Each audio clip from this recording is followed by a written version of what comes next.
6:02, good morning, live from the 104.5 The Zone Circus Sports at Kentucky Downs Studios. I'm Justin Hawkins. The Titans' comeback bid fell short Sunday as they lose 16-13 to the Texans at home.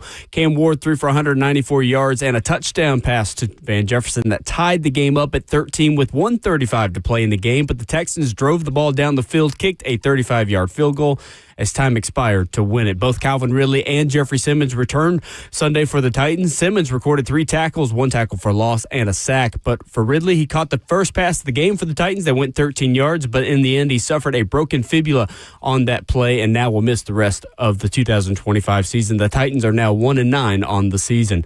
Sunday Night Football last night, the Eagles beat the Lions 16-9 despite being outgained in this one, 317 yards to 272. Eagles quarterback Jalen Hurts had the team's lone touchdown that came via a 1-yard rush. In college football on Saturday, Tennessee beat New Mexico State 42-9, moving up 3 spots in the AP poll to number 20. Texas A&M narrowly escaped South Carolina home, winning 31-30, and Oklahoma upset Alabama on the road 23-21. Oklahoma moves up to number 8 in the AP poll. Meanwhile, Alabama falls to number 10. For all your foundation repair and waterproofing needs, you got to go to USSTN.com. Breaking news at once on your home for the Titans and Vols. This is 104.5 The Zone.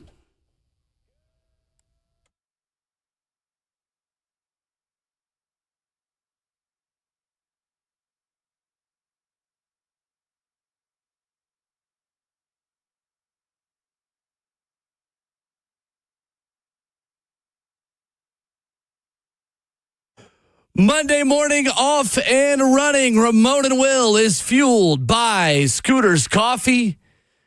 And there is a lot to get to on this Reaction Monday. They only give us 4 hours, so we're going to try to pack it all in until 10 o'clock with you. Taking lots of your phone calls at 615-737-1045 and streaming the show live on 104.5 The Zone TV, Facebook Live, YouTube, Twitter, or Twitch. The Tennessee Titans fall to the Houston Texans 16-13. They are 1-9. There was some good, there was some bad from Cam Ward's day against the number 1 defense in the NFL. We'll dive into that. Vanderbilt's pathway to the college football playoff got a little bit tougher because of what happened in Tuscaloosa, Alabama. Oklahoma pulling off a big upset. Tennessee blowing out New Mexico State. Georgia running through Texas. Lots to discuss on Monday, November the 17th. Good morning, Ramon Foster. How are you? What up, Will? Good morning, everybody. Happy Monday. Right back to it, man. Saw my guy up on Rocky Top this weekend, and then impromptu visit by Will Bolin was cool. It was good? Yes, it was. It was a very last-minute trip up there. It was. Well, I'm glad to have seen you then if it was last minute. Absolutely. Because you didn't go see a certain somebody in Knoxville. Yeah, our good friend Mike Wilson tweeted at us and said, "Did you lose my number?" It's crazy. Yeah, I know. It's crazy how people call you out like that, too. I know. I didn't expect that. It's your friends that always do these types of things, so I have no problem with that, man. But a football weekend, I thought it was an exciting one, the different games in different cities and stuff like that. NFL slate yesterday was pretty solid, man. It was. Broncos may be on to something. The Denver Broncos may be on to something, man, or is it the Kansas City Chiefs' wizardry has gone to bed at this point in time, man? Yes. Yes, a lot of it, right? Yes. But here in Nashville, it was bad, then it got good, and then they lost. 16-13, the final score. The Houston Texans send the Titans to 1-9. A walk-off Matthew Wright field goal. Former Titan, Matthew Wright, who was on the team for 1 game without Joey Sly earlier this season. What stood out, Ramon, about the way the Houston Texans pulled this one out in Nissan Stadium? Eventually, I feel like talent takes over. Is what I saw. Defensively, I thought it was tit for tat for the most part in this game. I mean, I thought it was as even as you could possibly get it. What stood out was the attempts to try and make the offense simple. Give Cam more power at the line of scrimmage, the way it was the way I heard it. I'm not sure if they actually did that for him. Hey, this is the one play, just hold the clock. I saw a lot of that happened yesterday, man. The holding of the snap count, too, all the way down to like 3, 2, 1 seconds. I guess just to give Cam more time to process what he was saying. That's the only thing I can think of in those moments where you hold the snap count that long is to make the defense commit to what they're going to, because if they're showing blitz, by 2 seconds, they can't help themselves. They got to get out of it or their feet are buzzing and stunt. There was a lot of change, I thought, noticeable changes that this team had made coming out of the bye is what I kind of figured, and it almost led to a dub. Almost. The big change was how quickly Cam Ward got the ball out of his hand, and through 10 weeks of the season, Cam Ward had averaged, according to Next Gen Stats, 2.97 seconds per throw. That's fifth longest in the NFL. Yesterday got it down to 2.6. That was the fastest of his career. I thought the game plan was solid on offense. Again, we're talking about the same things. A couple of disaster plays ruined some progress for the Tennessee Titans, and that includes in penalties. You had 5 false starts in this game. You had 7 total offensive penalties for 41 yards. You went 3 and out 5 times. You got to be able to raise the floor of the way this offense operates. And despite all of that, surprisingly enough, the Titans actually converted 3 third downs of 8 or longer, which has not been something they have made a habit of this season, including a 3rd and 17 to Chikakonkwo, which we will talk about, a 39-yard catch to him at the end. Ramon, I simplified this game to a statement that Bruce Pearl used to say a lot about Tennessee basketball. Brucey boy. He would say, after a game that Tennessee won, now Vol Network color analyst on basketball, Chris Lofton, being a part of those teams, Bruce would say, the difference today is that we had Chris Lofton and they didn't. Yesterday, Ramon, I simplified to this. The Texans had Nico Collins and we didn't. 9 catches for 92 yards. Whenever they needed a play, they would go to him. He was winning consistently against different Titans corners in man-to-man defense. Over him too. So then they go on 3rd and 16 with the game on the line and a game-winning field goal upcoming, and they switch to zone. You don't get enough depth in the flat in cover 2. Davis Mills throws a really good ball because Davis Mills has still been a professional quarterback now for a little bit, and as Coach Mack says, it's not just an empty chair. Fits it in perfectly, and there you go. That's your game. Nico Collins made a play. You don't have the players on offense when you're down to only 2 healthy wide receivers by the end of this game to be able to rely on a player like that in a big moment. And unfortunately, Ramon, to me, that was the difference in this game yesterday. It was. And I didn't think the tackles from Houston were that good. But what also didn't happen was Davis Mills didn't give up a sack fumble, too. Eventually, Will Anderson Jr. got home. You mentioned you don't have Nico Collins, but you don't have Daniil Hunter or Will Anderson Jr. also. Or Derek Stingley. And you were just scrapping to get anything going. It's for a Titans fan, I can understand. It's frustrating as heck to probably watch these games because I feel like there's 2 highways that are going in people's heads right now. One, when you see it be tight against a rival, when you see a game be tight against a rival the way it was yesterday against Houston at home, you see the offense look competent, right? And you see the defense have a whole lot of passion and fire about it. You want to see a dub. But I've seen on social media, which isn't real life, and I listened to a little bit of Dr. Dyson, Zach, and Stoney yesterday too. You're balancing between wanting to see a dub and you want to keep the number 1 overall pick too. And those 2 highways right there are fighting each other. I'm talking about bad. I'm talking about 40 meeting 24 at this point, man. And that's not supposed to happen. It's one of those situations where the players, I'm sure, want it. You see how they're playing. You see the passion that they're playing with too. But it's also either do you blame the coaching or do you blame the players too? Because the penalties that they're having, the drops that they're having, the miscommunication that's also a part of this too. It's not like it's just bad luck Bears out here. It's also just bad play that's a part of this too. Cam and his overthrows and underthrows and miscues that he's having with wide receivers that he probably hadn't thrown the football too often. The lack of being able to move the line of scrimmage. I was actually rewatching the game last night, and I was watching Houston.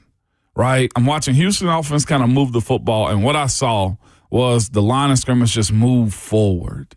And then it wasn't many times yesterday that you saw that from the Titans offensive line and just offense in general. Were there positive runs? Yes.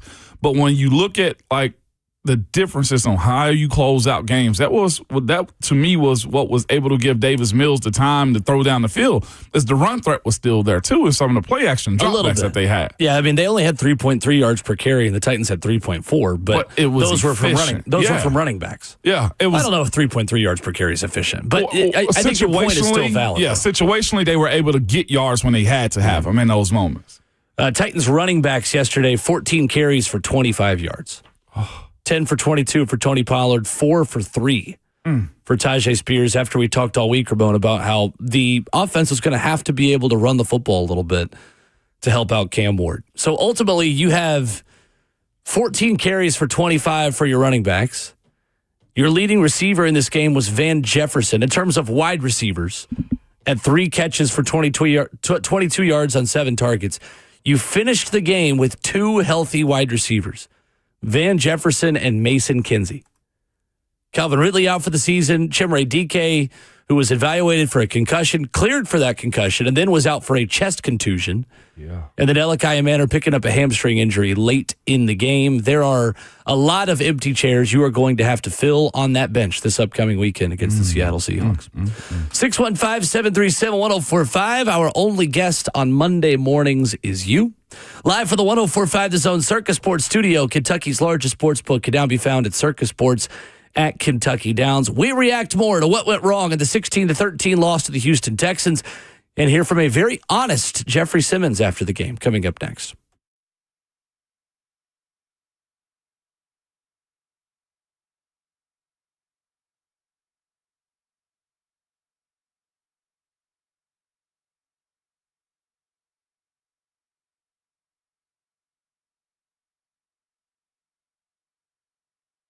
It's Ramon and Will for Volunteer Traditions. Yes, the clothing brand, and everybody needs some in their closet, drawer, sock drawer. Also, well, they got whatever you need, man, for a volunteer weekend. And here's the thing. Nobody does it better. If you're trying to choose between the big brands, the Stripes, or the Check, you don't have to do that. What I'm telling you, and Will also tell you, is Volunteer Traditions is a quality clothing brand specifically made for Vols fans, and you can rock it to the office, to the golf course, to football games, to basketball games. Will? Ramona had the new fleece outerwear collection on Saturday for homecoming over the weekend. The fleece orange quarter zip with the old VOLS and Rifleman logo on the side of it. Got a lot of compliments. A lot of folks wearing Volunteer Traditions as well.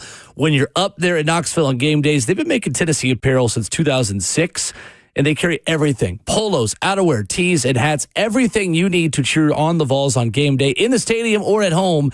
Head online to volunteertraditions.com to grab yours before the next kickoff. That's volunteertraditions.com.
Monday morning on a Bone and Will is fueled by Scooter's Coffee. Every show fueled by Scooter's Coffee. Locally owned near you in Rivergate, Smyrna, Brentwood, White House, or Mount Juliet. Amazing people, amazing drinks, amazingly fast. Wide open for your reaction. Let us know what your thoughts were from Titans and Texans yesterday. 615-737-1045. 11-year NFL veteran Ramon Foster. Myself, Will Bowling. I thought frustration started to build in a different way for the first time yesterday, Ramon. The Texans outgained the Titans 315 to 229. 48 of those yards came in the final drive. So for home games, I am in the booth with Mac, Taylor, and Rhett. I go down to the field in a tie or late lead game to get the postgame interview. I was going to talk to Chike Okonkwo, have him for Titans radio postgame. So I was down on the field for the game-winning kick for the final 5-6 plays or so. That is the most frustration I have seen after a game this season. I give the caveat to say I have not been on the field for every game. I'm on the field for every road game. This was the first time I had been on the field late in a home game. So maybe there were other frustrating moments, but I don't think there were to this point. Cedric Gray and Cody Barton talking right after the game. Cedric Gray throwing his helmet, showing a lot of frustration. And then Jeffrey Simmons talking in the locker room after a 16-13 loss to the Houston Texans says he is done with sugarcoating things. Can't have that many false starts. We need to be better. I mean, we can't keep sitting up here saying the same thing, trying to sugarcoat it for the media, for anybody. And I said it in the locker room, I said it on the field. I'm tired of sugarcoating. I mean, we need to be better. At the end of the day, we need to protect Cam better. Simple. How do you guys feel as a defense when knowing if you give up 2 touchdowns or whatever, that's going to be hard to win? I mean, at the end of the day, it's about complementing football. We have to play better team football. Game ball, AK. Sometimes the offense can be playing good, sometimes the defense, but how can we play good as a team, 3 phases? We not playing good team football right now, and it's showing. And Mike said it at practice Friday. We had freaking 4 false starts Friday. We playing at home. We shouldn't have that many false starts. Don't care. Like I'm tired of saving feelings. I'm tired of losing. That's what I'm tired of doing. I mean, guys on this team fighting, Ridge fighting, we fought our way back from injuries. Just because the team and this game means so much to us. Everybody had to take that same approach. Take this approach. We grown men. Everybody have a job to do, and we need to attack this game. We need to attack every day with a better attitude, and like I said, we need to play better football as a team. Titans defensive tackle Jeffrey Simmons after the game yesterday. Ramon, how significant is that feeling and are those comments? It's very significant because as a teammate, you forever cover for your guy. You never publicly say, man, we're doing our job and y'all suck. That's essentially what I got from that right there. Or the guys who are veterans that understand what this game means to them, we get it. We came back from injuries and y'all don't get where we're coming from. You don't understand the sacrifices. A teammate in these situations never really call out a guy that they got to walk into the locker room and see the very next day. Jeff pretty much just said, I'm tired of acting like we're not a problem. I'm tired of acting like you guys aren't a problem. I laughed during the middle of that conversation right there that Jeff had. It started early, but maybe Hawk can go back to it. But it was, I don't know who it was in the background. You hear over Jeffrey speaking, somebody said, game ball, AK, down the drain. Game ball to Arden Key, down the drain. Is what I got from whoever that was in the background. That's almost more damning than what Jeff said because it's understood it's not just Jeff thinking this. It's the entire defense that probably feels this way. Denard Wilson, as a defensive coordinator, probably feels this way. And this don't happen, Will. Like I can go like the emotions of what Jeff was saying and how that defense is speaking up right now. That is a slap in the face to everything that they feel like they're doing and is also just finger pointing at a time right now to where losing eventually brings the worst out of people right now. I don't think, Will, at this point, unless there is a win streak that's going to happen, I don't think there's much that can change, like it getting much better and the attitudes that they feel towards each other. That whole brotherhood stuff right now is kind of being ripped apart at the seams is kind of the way I'm feeling about those comments being said. Titans had 5 false starts, 7 offensive penalties, like we mentioned a few minutes ago. They were 6 of 15 on third down on offense. Meanwhile, there was a stretch there where the Titans defense, I think, gave up just 1 third down conversion in 10. A couple of 3-and-outs in a row before the final drive where the Texans were able to go 48 yards down the field and set up Matthew Wright for a game-winning field goal. Did you feel like the defense played well enough to win this one? Absolutely. Well, the fact that they only gave up, 16 points and only the last one to a walk-off field goal? Yes, they absolutely. If you, in today's NFL, keep a team to 14 points, 13, under 16 points, even in college, the goal for us was 17 points. And in NFL, keep them under 20 points. It's the way you look at it and you give you give yourself a chance to win football games. This is just malpractice. It's flagrant. I'll say this too. It's just bad. You look at the cohesion that they have and all the tricks that they've tried to do to get this thing going. Like I said, they walked the game clock all the way down under 3 seconds almost every single steps. Well, more often this past game. They got the ball out of Cam's hand as quick as they possibly could. They threw to the perimeter as much as they could. I was ecstatic about them throwing screen games, getting Tajay involved in it from time to time. You saw the attempts, but then you also see Calvin go down.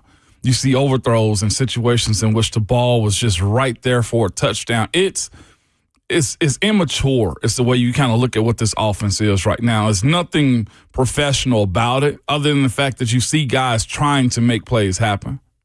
How much did the offensive injuries impact the offense? With Calvin Ridley breaking his fibula on the first play of the game, he will be out for the season. We'll talk more about that as we continue. You didn't have Chimere Dike in the second half of this game at wide receiver. We're down to Van Jefferson and Mason Kinsey as your 2 fully healthy wide receiver at the end of the game. How much of a pass does Cam Ward get considering who he was throwing to in the second half? He was about 64%, almost 65% completion percentage, I think, yesterday. How much of a pass does he get? He gets somewhat of one, but does he also get one for the Mason Kinsey 2 overthrows that he had? 24-37, 194, 3 sacks and a touchdown for Cam Ward. If that's a touchdown to Mason Kinsey, it probably changed the game earlier in the game. Earlier on. The one in the second quarter where he threw to Mason, I think, outside. I don't think that was the second quarter. I think it was the wheel route, I believe, late in the third. Either way, that one was problematic. Then, the crosser in the fourth quarter. Yeah, his first drive of the third quarter. Yeah. Mason Kinsey open on a wheel route, red zone. Cam Ward misses him. Kinsey's back is turned to the stands. Cam throws it behind him. Cam said after the game that was the first time Kinsey had run that route, but said it was a bad ball. And then the deep crosser after that, later in the fourth quarter, that goes off both of his fingertips. 2 big plays that have just got to be made. They have to be made. And I think you're right in saying that, yeah, they're bad balls by Cam.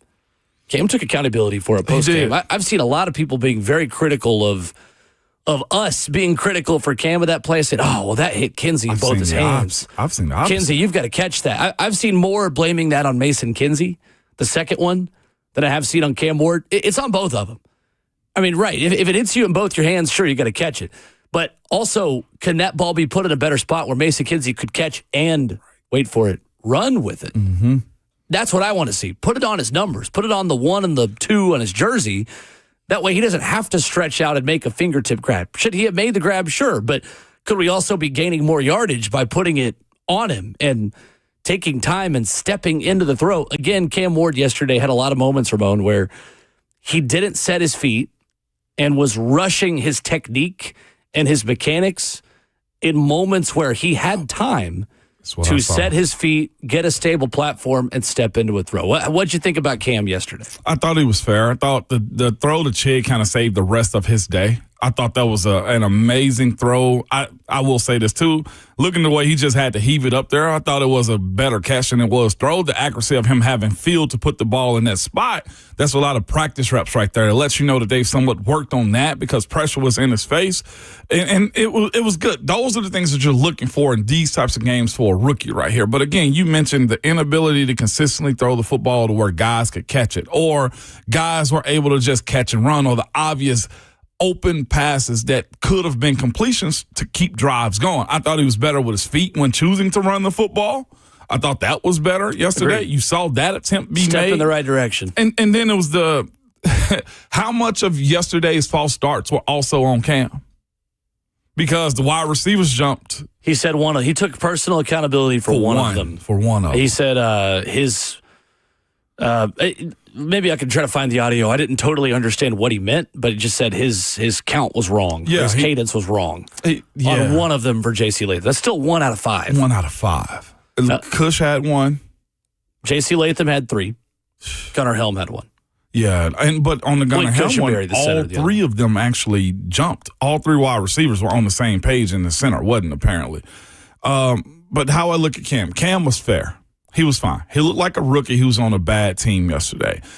The issue that he's having is I feel like with the known fact that the Titans have the number 1 pick right now, there's a lot of pulling of saying that he's not it versus give him more time.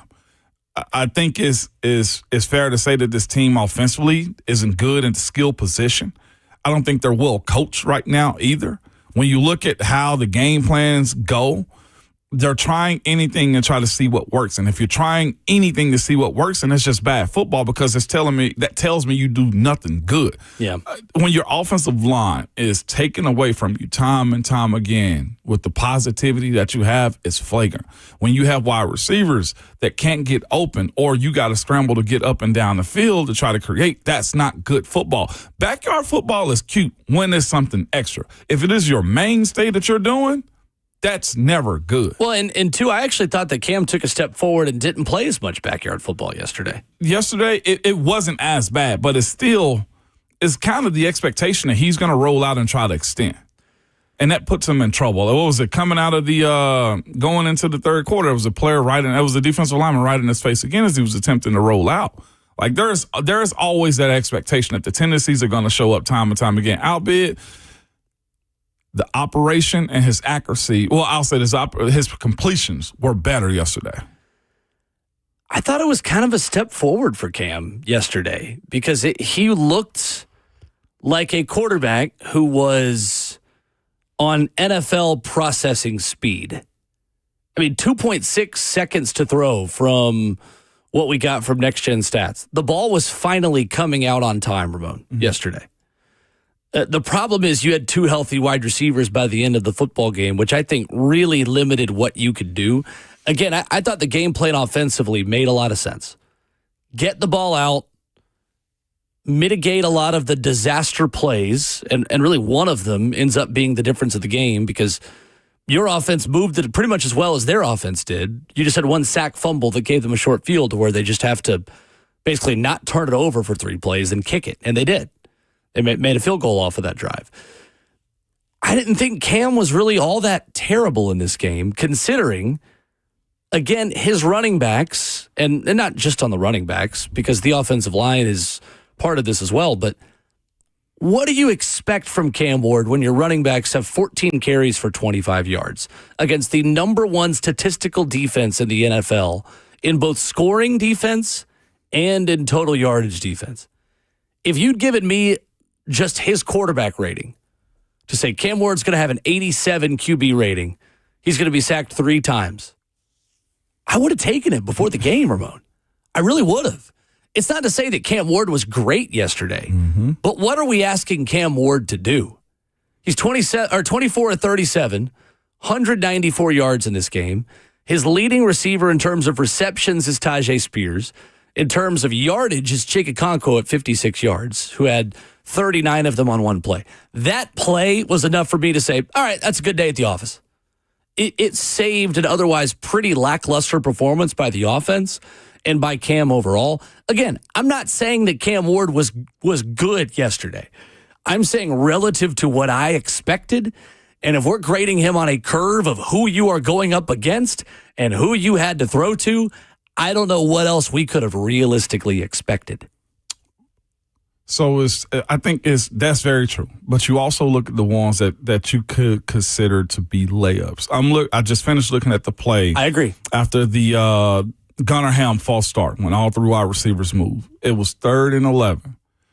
He had Alec Ayumanner down the field that could have. I'm looking for the touch part of this. 3 passes yesterday that he missed on touch that could have potentially changed the game around. 2 to Kinsey and that one to Alec on 3rd down. On the 3rd and 11. He leads him upfield instead of leading him towards the sideline, which would have gotten him a first down. It's almost as if he's shot putting the football forward instead of just throwing the football like a quarterback with touch and feel. And at this point, we can't talk about that being a communication issue. No. Like, that's on him. That's on him. That's on the quarterback. It can't all just because consistently Alec Ayumanner is flattening out his routes, and Cam is trying to lead him upfield. I agree. Over and over and over again. And at this point, if they hadn't gotten that down by now, then that's a quarterback problem at the end of the day. So that's the worry, I guess, in saying that it's good because the good quarterbacks make those plays right there more often than not. Now, his completion percentage, yes, it was a whole lot better because I think the ball got out quick. It was routes that you can get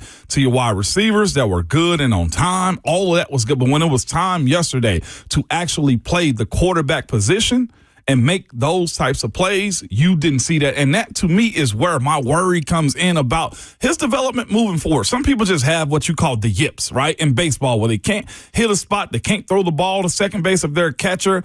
Outfield, they throw it into the stands. Like, that's what I see from him right now. Now, how much time going into the offseason? That's the only thing that matters for Cam right now. How much time in the offseason can he work on the small quarterbacking things, technique, touch, field, throwing it into the trash can that's going to make year 2 look better than these, right? Because you're right. 64% completion is a good day for any quarterback, especially against that defense, considering the wide receivers that he have. But the guys that are playing in the league at a higher blip right now, especially some of these younger guys, your Drake Mays, right? We're seeing these guys drop the football into the basket. Even Bo Nix, even though his ball goes flying A-wire sometimes, he made plays yesterday for his team that allowed his wide receivers to move the ball forward. Now, was it better for Cam? Yes, but what's better on the team that's 1-9 though too, that you see some of his issues pop up? Are those 3 passes we just mentioned, the 2 to Kinsey, and the 1 to Alec on 3rd and 11? Are those plays that he should have made or should be expected to make? I say yes. Yes. 2 of them at least. Yes. Yeah, no, and again, he missed some throws yesterday. I'm not sitting here and saying that he was close to perfect. He was not close to perfect, but I do think that there is got to be context of who he was throwing to late in this game. I agree with you there. And all those other quarterbacks you mentioned have guys who are essentially get-out-of-jail-free cards. Nico Collins yesterday was a get-out-of-jail-free card for Davis Mills. When they got in trouble, all right, let's get Nico open. See what he can do against man coverage. Who do you see on this offense who is consistently winning in man coverage? I know that Cam is missing some of these throws. Again, Cam is nowhere close to being great yesterday. I think he was average overall in terms of this performance. But when everyone in the class fails the test and you grade on a curve just a little bit, I thought he got better, and I didn't think things were a total disaster at the quarterback position yesterday. The issue is, though, those didn't have to be Nico Collins types of catches. Those were just wide receiver. Those were just open wide receiver throws, is what those were. I didn't think there were combat catches. Well, right, they had a guy that could get open. You know, like they were open on that one. Like Alec was open on that one.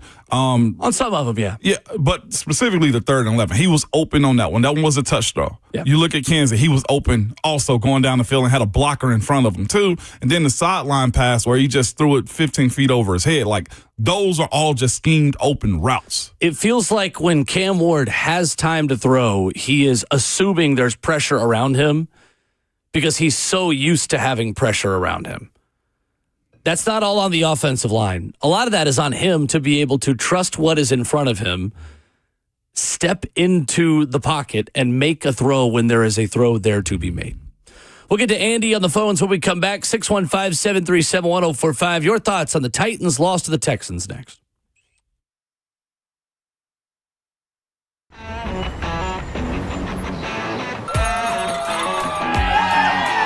Smashville hockey. Around here, it can sound like a language of its own.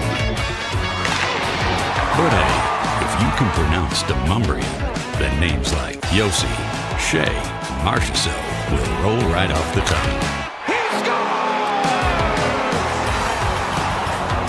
Nashville Predators, only in Smashville. One of the largest sports books east of the Mississippi, Circa Sports Kentucky, is now open. Catch all your favorite games on an 80-foot screen with stadium-style seating and live VSiN broadcast daily. Circa Sports, now open at the Mint Gaming Hall, Kentucky Downs.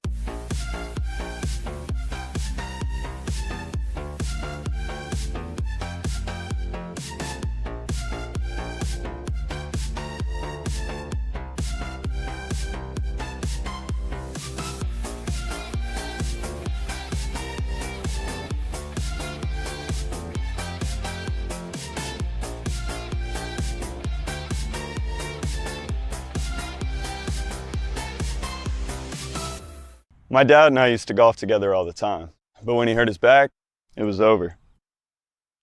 To have your son want to spend time with you is amazing. That's why my chronic back pain has been so heartbreaking. Surgery, fused bones, long recovery.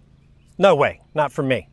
A friend recommended stem cells, so I gave Kellum Stem Cell Institute a call. I'm glad you're out on the course. Yeah, it's really good. Call the Kellum Stem Cell Institute today. Swing still looks just okay, though.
Ramona Will, fueled by Scooters Coffee on 104.5 The Zone, 615-737-1045. Justin Hawkins, our producer, Ramon Foster, and Will Bowling. You can follow the show at Ramon and Will on Twitter. Let's go to the phones, shall we? Your thoughts on Titans and Texans. Leading us off is Andy in Clarksville this morning. What's up, Andy? Morning, Andy. Good morning, gentlemen. I had an epiphany while sitting on hold. So you were talking about that throw to Chig that was, to the outside. He caught it. It was a fantastic catch, and that was because there was a relationship there. They had done that before. They had done the reps before. Conversely, Mason Kinsey, he hadn't worked much with Mason and threw to the outside when Mason was going inside. We need wide receivers right now. Who do we have that has a lot of reps with Cam Ward who can just get right in there and give some excitement for the Titans at a time when we have nothing to be excited about? Who? It's Restrepo time, baby. It's Restrepo time. Andy, did you just call Excitement. for that? Andy. Thank you, Andy. We appreciate the call. He's not wrong. Honestly, we can downplay the Restrepo thing all season, and yeah, it was going to take a while for us to get to this point where, you know what, let's put the Restrepo signal in the air. But Ramon, it's a fair point now. The way things went yesterday, it is. I can't really make a strong argument against it at this point. No, you cannot make a strong argument. Nobody can at this point unless they go and sign somebody else from somebody's practice squad. Which they might do. And they very well might do. But to say he stayed down till he came up, now was his opportunity enough. Injuries have happened. Calvin's not coming back this year. You said Manners also got an hamstring. So that's probably going to be a weak recovery also. DK, we don't know. God, he got popped. And you know what? The special team coach probably said you deserve it for muffing that punt like that. I'm straight up. I'm so serious. When those type of things happen on special, you deserve it. As long as you're not hurt for real. He got popped and deserved that one. It is his time. It is go time. It's a matter of what do they do, what routes, which position is he going to play. Because if he and Kinsey are both at the same position, who do you put out on the football field at that point? Do you make Xavier play outside? Do you put Kinsey outside also? These are the questions that have to be asked into making this decision for Xavier Restrepo coming into it too, because he's a slot guy closer to the line of scrimmage is where you got to view him. But so is Mason Kinsey at this point too. So is Chimere DK, to be quite honest with you, although he'll be easier to go outside in these type of situations, but he's earned time on the job right now. Mason Kinsey had a 14-yard catch up to the Houston 47-yard line on 3rd and 6 on the first drive of the second half. That was a check at the line, to be fair to Mason, and something that Cam saw very last second, switched something against cover zero, tight man coverage. Mason got open and made a catch on a wheel route that was able to move the sticks at the time. There just wasn't enough of that. And you have one play where he is wide open in the red zone that the Titans and Cam Ward should have hit. Then you have another play late in the game in the fourth quarter touchdown drive where Kinsey is just wide open, running over the middle of the field. Cam Ward hits him in both his hands, but he's stretching out. He can't haul it in. I'd like to see Cam put that on him. But at the same time, should it probably be caught? Yeah. Probably. I don't know how they're going to use these guys because I don't know who's on the team next week, Ramon. I don't know who's available. I don't know if DK can come back. Maybe it's not something that sidelines Isaiah Manor. We do know that Calvin Ridley is not going to be on the team for the rest of the season. He has a broken fibula and is out for the year. But I don't know if they're going to go get someone. At this point, I feel like they probably will. The issue that you have, I think they'll have to go grab somebody. Now, the role that they play on game day is going to be fascinating because they got to learn a new playbook. The offense is going to be as simple as you could possibly have. Any offense, considering the wide receivers, it's either going to be ground and pound on the ground, running the football, or it's going to be quick outs or streaks that they're going to run because how much can a new wide receiver learn? Now, I know playbooks correlate left to right, and, some of them are about the same except the wording in it. But you had yesterday a team that had 2 weeks basically during the bye week, and the communication and execution wasn't that good because of pre-snap. Imagine what a new guy that's playing wide receiver that doesn't necessarily hear the snap count is going to have to deal with also.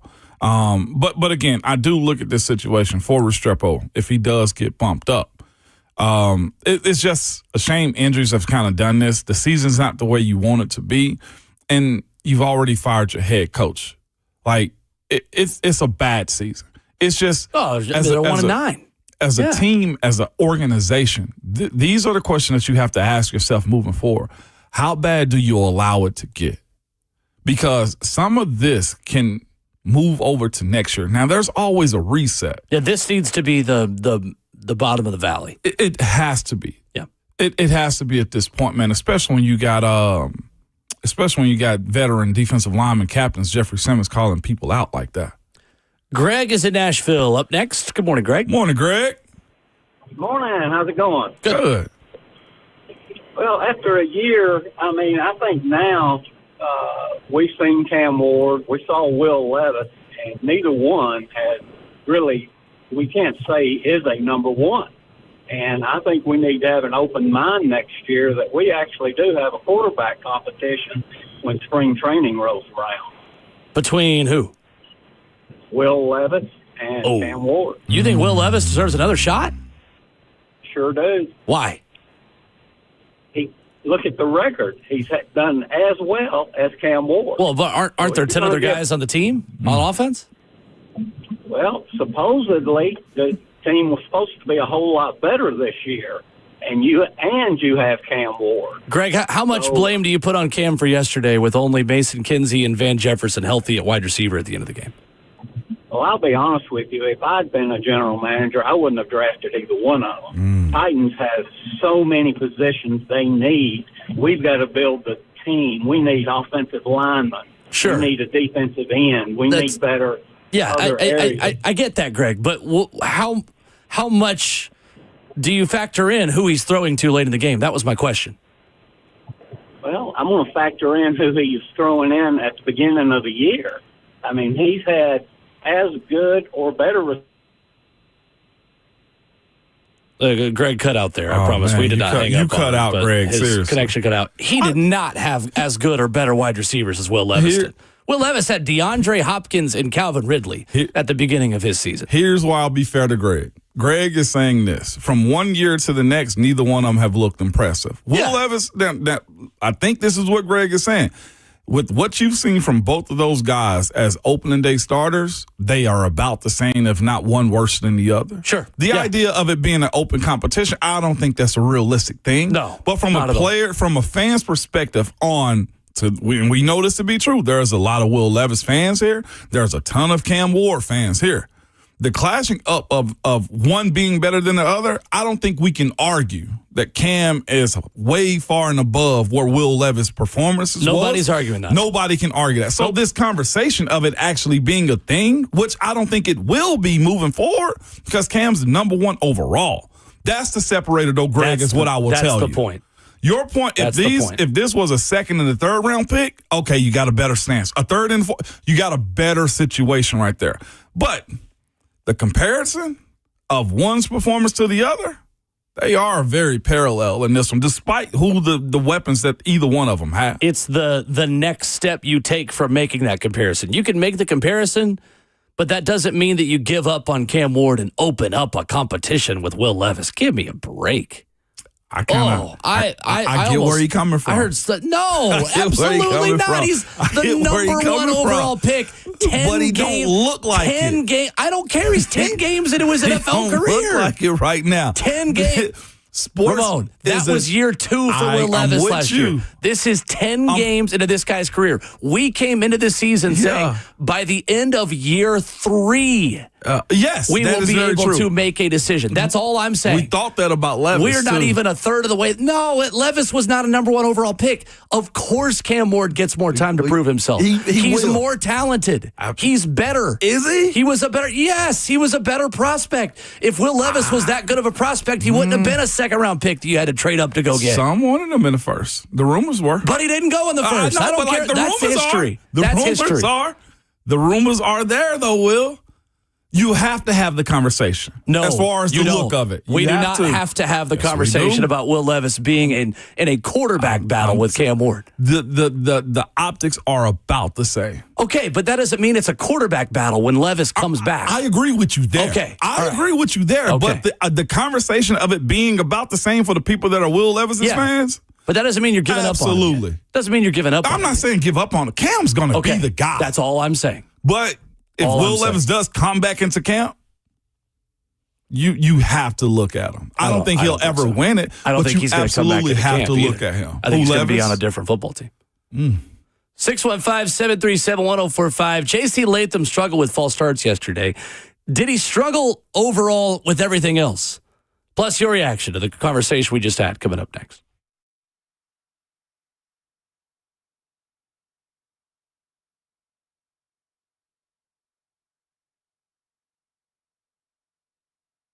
What's up, Will Bowling here, letting you know that if you've got family members coming in town for the holidays, you feel like they're not hearing as well as they used to, Brentwood Hearing Center can help with that. Maybe it's you. You've had kids, grandkids, your brother, sister, family members have been telling you, hey, let's go get that hearing check before you get to the holiday season. When we're in crowded rooms, we're in lots of different conversations going on, and you just want to hear the person across from you. Brentwood Hearing Center has the latest hearing device technology that can help with exactly that. If you're having difficulty hearing when there's background noise, give Brentwood Hearing Center a call, 615-377-0420. Their doctors of audiology understand that there is no cookie-cutter approach to better hearing. You need someone to sit down with you to understand where you're having trouble hearing, what technology you want to invest in, and how that technology can help you connecting to your smartphone, your television, and more. 615-377-0420, or you can visit them online at BrentwoodHearingCenter.com. That's Brentwood Hearing Center. Better hearing, better life.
7:03, good morning, live from 104.5 The Zone Circus Sports at Kentucky Downs Studios. I'm Justin Hawkins. The Titans' comeback bid fell short Sundays. They lose 16-13 to the Texans at home. Cam Ward threw for 194 yards and a touchdown pass to Van Jefferson that tied the game up at 13 with 1:35 to play. That was set up by Cam Ward, a Chikakonkwo 39-yard pass all the way down to the 7-yard line.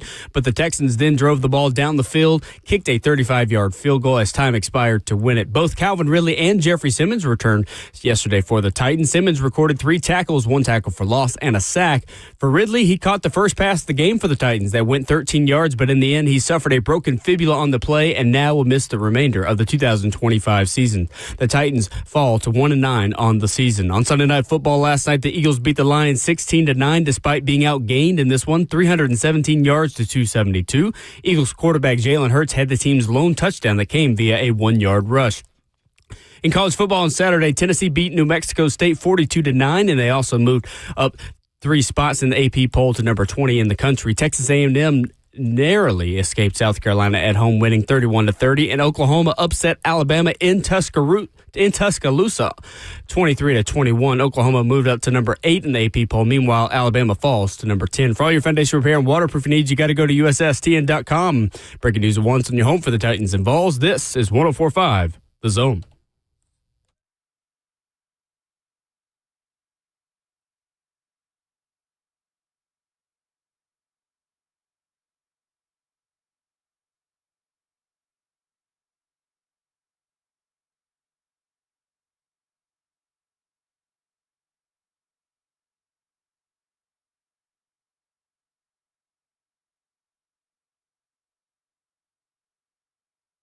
Seven a.m., hour number 2, getting started on your Monday morning edition of Ramon and Will. 615-737-1045, a spicy opening 60 minutes. That's the way we like it around here. Streaming live at 104.5 The Zone TV, Facebook Live, YouTube, Twitter, or Twitch. He is the 11-year NFL veteran involved for life, Ramon Foster. I'm Will Bowling, Justin Hawkins, our producer. 615-737-1045, the number. Ramon, J.C. Latham had 3 false starts yesterday of the 5 that the Titans had. Cam Ward took the blame for one of them. That leaves 2 other ones for the Titans' right tackle. How would you assess the film, the total body of work yesterday outside of the penalties? The total body of work was good outside the penalties, but as far as an offensive lineman, you can't have one without the other. Like, you know that one because what stat lines do we have? That's fair. Did he block him? Did he not? Did he have any penalties? Did he not? Like, it was good. And here's the thing, too. He admitted those were some premier rushers that he was facing this upcoming yesterday in the stadium, and that's where he has to grow also and just being comfortable with what he is, how he continues to play as a position. If he's that antsy, whether it be because of the snap count change or the guys that he's facing, the issue that JC has, in my opinion, is that's not going away ever. Ever. And I mean ever, never, ever going away in the NFL if you get that much anxiety about blocking premier rushers in the NFL. The reason I think he jumped and was so antsy about it is because either he's not sure about his ability to kick out, be comfortable in setting up his tent and taking those guys on, or is he out of position? That conversation came up. Remember, we had this whenever he was drafted here. I said, he'll play left tackle. He can move into guard. That's an easy fix for a guy like him. Now, he's moved over to the right side, and that's his position. It hasn't been the best year for him. We can say the growing issue that he has going on, JC, but yesterday told a bigger story to me. Yesterday told me that his ability to be comfortable, to be sure of himself when he's kick sliding isn't the mindset, personally, of a starting tackle in the NFL. Because those dudes flawlessly do that. They don't think about kick setting. Heck, even big Trent Brown yesterday. God dang, that's a big human being, man. Yeah, it sure is. The right tackle from Houston is humongous, man. And I say that as a big guy myself. Damn. But even he was able to just set out and just be comfortable with doing that. Sure. I didn't think JC looked it yesterday. Even though he had a good day. He had a really good day in between the whistles. Sure. J.C. Latham's penalty problems are a concern. He's not alone in that. I am less inclined to just crush J.C. Latham for false starts when the offense had 5 total itself. There's some kind of disconnect in something that is not being taught properly or received properly or executed properly. So let's start there. It's not just a J.C. Latham problem. They've got to figure out what is the root cause of false start issues on offense. Jeffrey Simmons said in the locker room after the game that they had 4 false starts at practice on Friday. It just can't happen, right? I thought this was interesting from Next Gen Stats and NFL Pro after the game. J.C. Latham held Will Anderson to 0 pressures across 17 matchups in this game, while allowing just 1 pressure across his 26 other pass blocks. Will Anderson Jr. had 4 pressures against his 11 pass rushes that weren't against J.C. Latham, including a 500 batting average against Dan Moore. He had 6 rushes against Dan Moore, and Will Anderson Jr. had 3 pressures. He ate. J.C. Latham this season, Ramon, has allowed a pressure rate of 7.8%. That is well below the average, meaning in a good way. He's allowing a better than average pressure rate for starting right tackles in the National Football League. I know fans don't want to hear silver linings. I know you guys don't want me to spin stuff. I know that it's hard to find a lot of positives on this football team right now. But, Ramon, the stats are telling us, point blank, that J.C. Latham is getting better.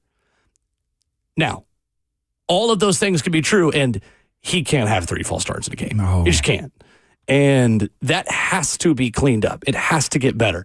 I am 100% in on all of that.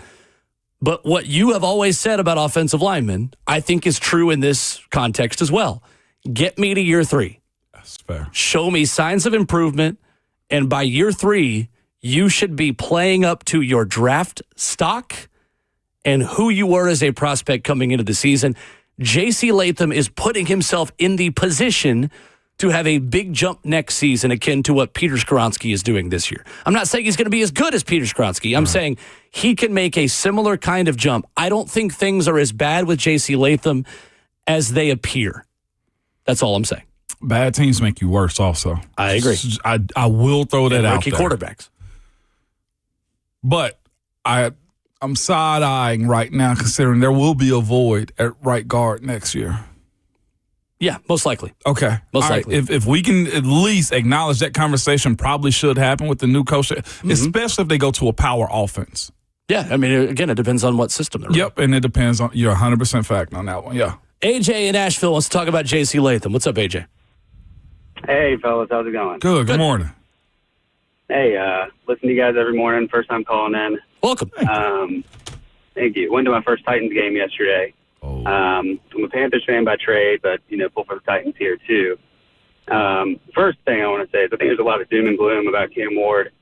We got to slow it up. And when you're picking first overall, your team is not set up for success. You've got pieces to build on. And he's kind of like me, man. I'm throwing football to my 12-year-old nephews in the backyard, and that's kind of what his receiving core is right now. You got to build these things up. But my question is, it's funny you talk about J.C. Latham. That was one thing that kind of, when I was sitting up in the nosebleed, that's what stuck out to me yesterday was some of those false starts. But my question is, Ramon, what is that like in a huddle when you got a guy who's continually getting these false starts and kind of pushing your team back? Is that something you guys are talking about, or is that something that you're just moving on to the next play? But thanks, y'all. Hang up and listen. Thank you, AJ. Issue that they hadn't been together long enough to be in a position to kind of talk bad to one another, because when we had guys that are OGs in our offensive line, myself, and we had a young guy in year 2 like J.C. Latham is, we tell them get they bleep together. Hey, lock in. Lock the bleep in is what you tell a guy like that. But here's the issue. JC's a leader on this team. Cushenberry missed last year. You got Peter Skoronski, who's not the most vocal, and you got Dan Moore that's new also. And you got Zeitler, who's on a 1-year mercenary deal. That's the issue. The standard of having vets around, there's a crucial amount of knowledge and acceptance and just respect of having those dudes around. And they don't have that. So, AJ, you asked the question, what do you do to JC? He got to talk to himself on that one. Coaches got to get on him, but heck, this ain't even his original offensive line coach at this point. There's no challenges to be given to a guy like that. That's a him problem is kind of the way I look at that one right now. Jerry is up next in Nashville, 615-737-1045. Hey, Jerry. Morning, Jerry. Good morning. Hey, Will, I got a question for you. Okay. You're talking about we need to give Cam 3 years because he was the number 1 draft pick. Sure. But at some point, teams need to cut their loss. And I'm not saying cut the loss this year on Cam, but look back a few years ago with Arizona when they made the mistake of drafting Josh Rosen top 10, but they cut him the next year and went and got the first-round pick and Kyler Murray. Worked out for him for a few years. Sure. I think the difference is that Josh Rosen, Jerry, Josh Rosen was picked 10th, and that team had Larry Fitzgerald for him to throw to. Okay. That's the difference, right? Like, I don't think it's the same situation. Draft number doesn't mean you got to give them 3 years, is what I'm getting at. Why not? You seem to be carrying a lot of weight, a lot of water for Cam. Really? He's not improving like you're saying he is. Well, why don't you think he's improving? What's not improving right now, Jerry? Well, first of all, the mistakes he made yesterday on the overthrows. I mean, if he was improving, those overthrows wouldn't have happened. Well, what did you expect him to be yesterday against the number 1 defense of the NFL with Van Jefferson and Mason Kinsey as only healthy receivers by the end of the game? He didn't make all those overthrows. Okay. And then, granted, I was frustrated with Calvin Ridley getting hurt the first play. But the improvement has to be shown regardless who you have out there playing. Thank you, Jerry. Appreciate the call.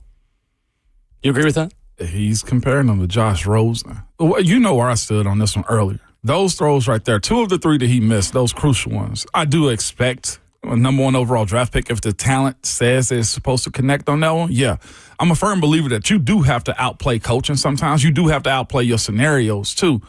That is a part of being a pro as far as taking those next steps. I will agree there because the NFL, the not for long mantra that it plays into is because of these scenarios that they will move on from you. And again, there's a lot of crashing out about this team right now. The coaches, the players are bad. The front office has got its challenges also. And even you got leaders speaking up about it too. But those plays that Jerry was somewhat speaking of, those are football plays. They're misses. I'm not giving them 3 for 3. You at least got me give me 2 of those 3. One of them could have been a touchdown. They're 100% misses. Commenter in the chat says, why can Cam not be blamed? We are blaming him. We're simply saying that blame can't turn into a quarterback competition with Will freaking Levis in training camp. Yes. Can we please walk and chew gum at the same time? I'm not carrying water for anyone. I'm making the same conclusions you guys are. He's got to play better. I get it. We've said it all season. That doesn't mean you pull the plug on Cam Ward after 1 season. That is all that I am saying. I'm just going to say it as simply as I possibly can. I'm going to dump out whatever water bucket Jerry thinks I'm carrying. You don't give up on Cam Ward after 1 year because he struggled against the best defense in the league with 2 healthy wide receivers at the end of the football game. That is all that I am saying. 615-737-1045. We don't have lines open, so I don't even know why I'm giving the phone number. We'll get to as many of your calls as we can coming up. We'll talk more about Cam Ward next.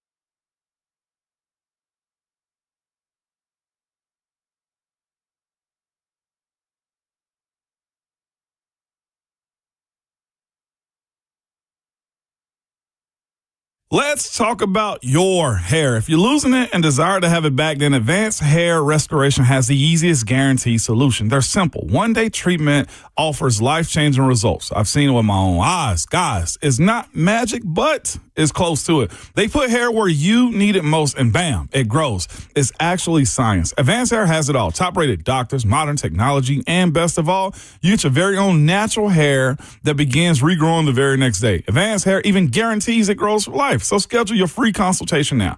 You can call them at 629-348-HAIR. If you qualify, you'll get $250 off and 250 free hair grafts. Advanced Hair has changed tens of thousands of lives, and they are the team I personally recommend. So don't wait. Check out the befores and afters online. I've given you the website, but I'm going to give you the number and the website again. You can call them 629-348-HAIR or visit them at advancedhair.com. Put Lee Company on your team and stay ahead of the game with home maintenance, repairs, and more. What's going on? It's Will Bowling. For as little as $14 a month, you can become a Lee Company Plus member and receive 4 annual visits to your home for your heating, air conditioning, plumbing, and electrical systems. Even better, Lee Company Plus members receive up to 20% off on every visit and enjoy priority service. You can learn more online at leecompany.com/plus. Platinum Home Protection starts with a Lee Company Plus membership. Again, just head online to leecompany.com/plus. Hey, when you get Lee Company Plus, you are staying ahead of the game. You're staying ahead of whatever Mother Nature is going to throw at you overnight. Here in Middle Tennessee, Lee Company's got over 80 years of experience. They've been in this market serving Middle Tennesseans since 1944. So put the very best players on your team today and stay ahead of the game with home maintenance, repairs, and more. Online at leecompany.com/plus. That's Lee Company. All you need.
Ramona Will, fueled by Scooters Coffee at 104.5 The Zone continues on your Monday morning commute.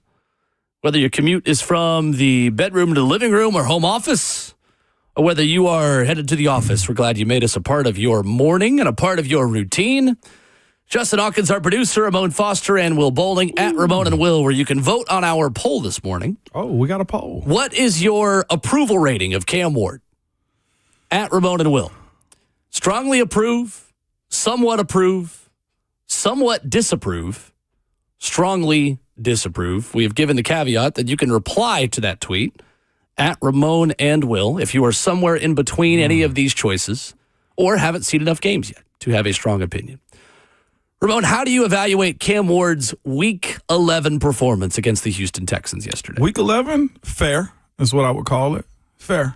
C plus? C? Yeah, about a C. Okay. Is where I put him. About a C. The plays that was there for him to make, he made them. The ones that you wanted to see him make just didn't connect. That is, I feel like when we're speaking about Cam, we're talking about the player. We're talking about the number one draft pick. There is a strong line that people will not cross, which is why our phone lines have been lit up this morning since we started this conversation about a competition between he and Will Levis. It's okay, in my personal opinion. Y'all call and let me know, tweet at me, don't matter. There's a strong line that people don't cross and just putting blame on a guy and saying that wasn't good enough. We're okay with doing it with J.C. Latham. We're okay with doing it with wide receivers that drop football, running backs that fumble, coaches that are trash, or defense that can't stop a nosebleed. Mm-hmm. I'm fully aware that Cam is a rookie. I'm fully aware that he has a lot up against him with how this season has kind of unfolded so far. He probably had an incompetent coach or a coach that didn't know how to handle him in general. But it's still okay, in my opinion, to say, yeah, you threw for over 60% completion. You did what you were supposed to, but there was also more meat left on the bone that could have helped your team get a win. It's okay to say those things without being considered overly critical of them. To me, sports is you either have it or you don't. If you don't, you get time to get it, is what Cam has. But in year one, to say it's bad. Peyton Manning got criticized. It was bad. Peyton's rookie year, right? Like Bryce Young is another one of those guys that's looking like he's finding it, got the right coach and staff around him. They drafted wide receivers for him, and he's finding it. It's okay to say Bryce Young was bad. Mm-hmm. Baker Mayfield had some bad moments in Cleveland. Yep. Franchise also didn't help assist that. But it's got to be okay to say, man, you suck. If my boys aren't having a good game, I can't tell you good game. That's just how it goes sometimes. If I do, I'm always coming with, but we could have did this better. You should have done that a little bit better, because that's what the coaches and what you feel. Anyway, we got to be able to be transparent in this conversation. Agreed. But it was fair. It was a C for me yesterday for Cam Ward. Honestly, I think I agree with every single thing you just said on this one. Cam Ward, if you looked at the totality of the performance, was fine, but there were opportunities to be more than just fine in this game. There's a red zone throw to Mason Kinsey you've got to hit. There's a deep crossing route to Mason Kinsey that, yes, goes off of both of his fingertips, but how much more can we get if you hit him between the 1 and the 2 on his jersey and you're able to hit him in the chest and he's able to catch it and run with it, right? If you're an NFL quarterback, we can't just be putting it where a receiver has a chance to catch it. Set your feet, throw accurately, and give your receiver a chance to catch and run with it. That's the difference between being a good college quarterback, a bad NFL quarterback, or being a good NFL quarterback. The best NFL quarterbacks, and it's something that Ryan Tannehill was good at, gave their wide receivers a chance to make plays and run after the catch with accurate footballs. I agree. Cam missed some of those yesterday.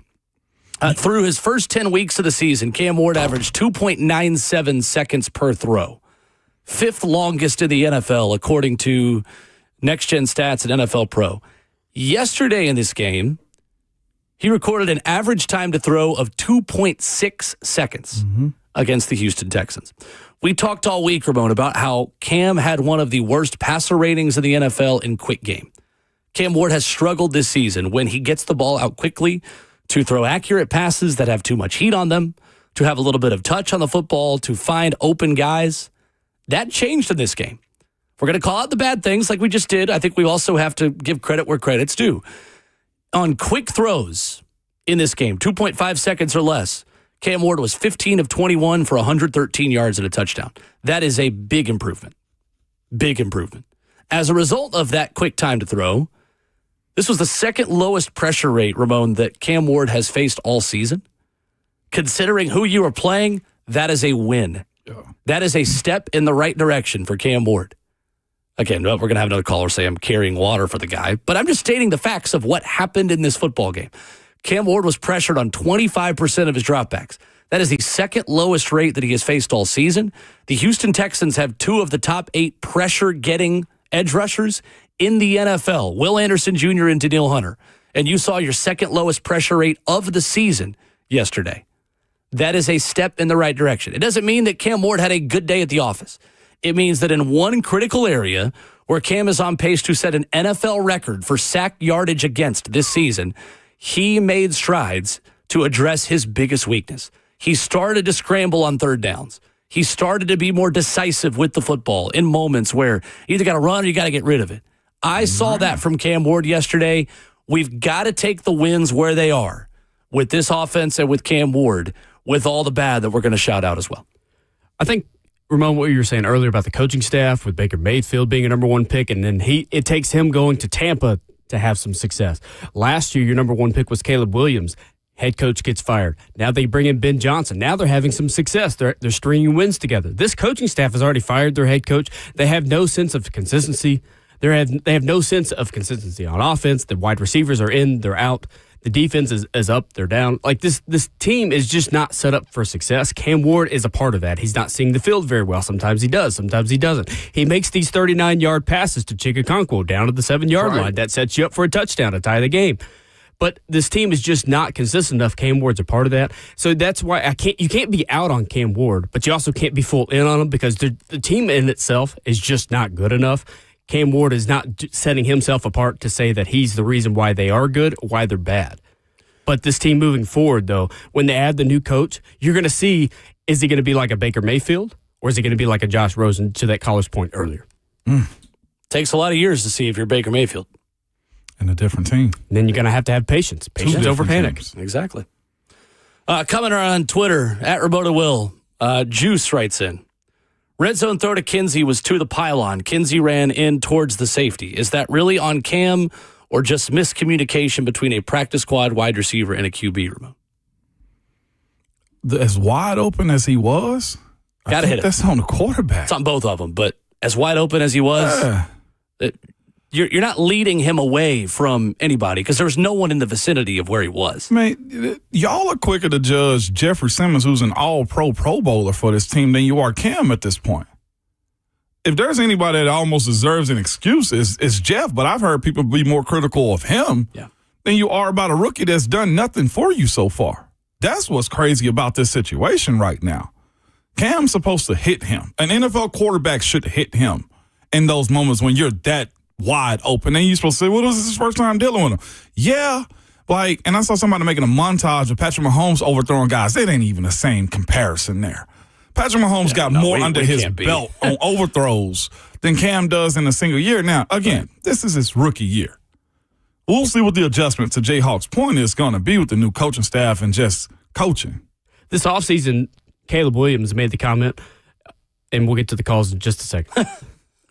This offseason, Caleb Williams made the comment that he did not have right coaching for tape, right? So how much is this coaching staff and how much do you trust this coaching staff? And Ramon, I'm asking you for your NFL experience, is adjusting to these throws that he's just missing, these wide open throws, his feet not being set.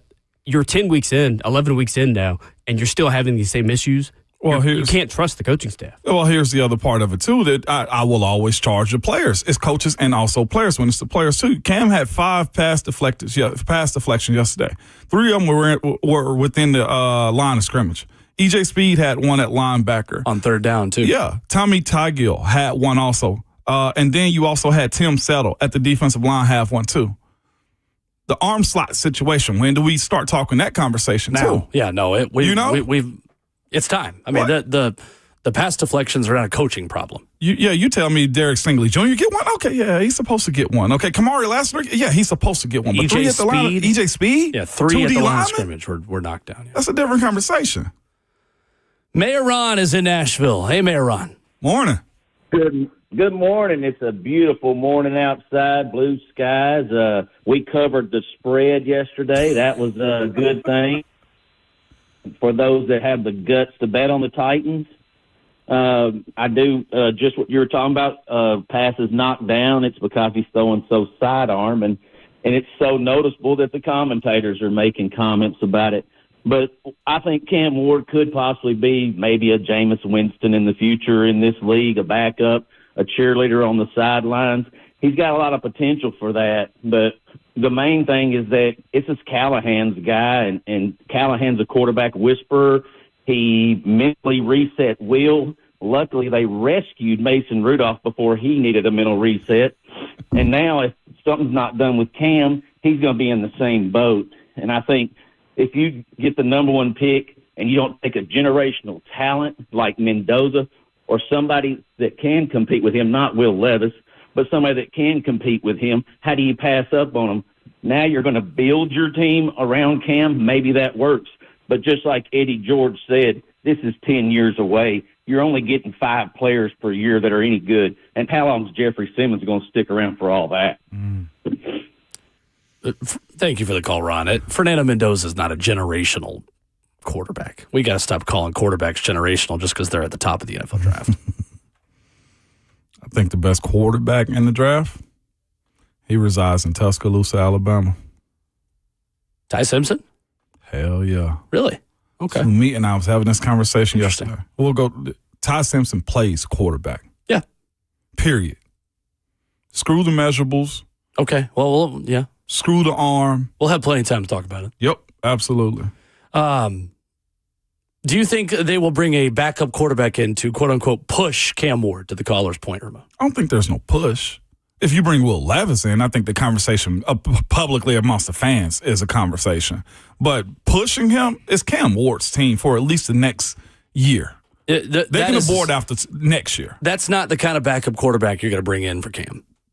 If you want to set Cam Ward up for success, you are not going to bring in a guy to push Cam to be the starting quarterback. You're going to bring in basically a quarterback's coach who plays backup quarterback.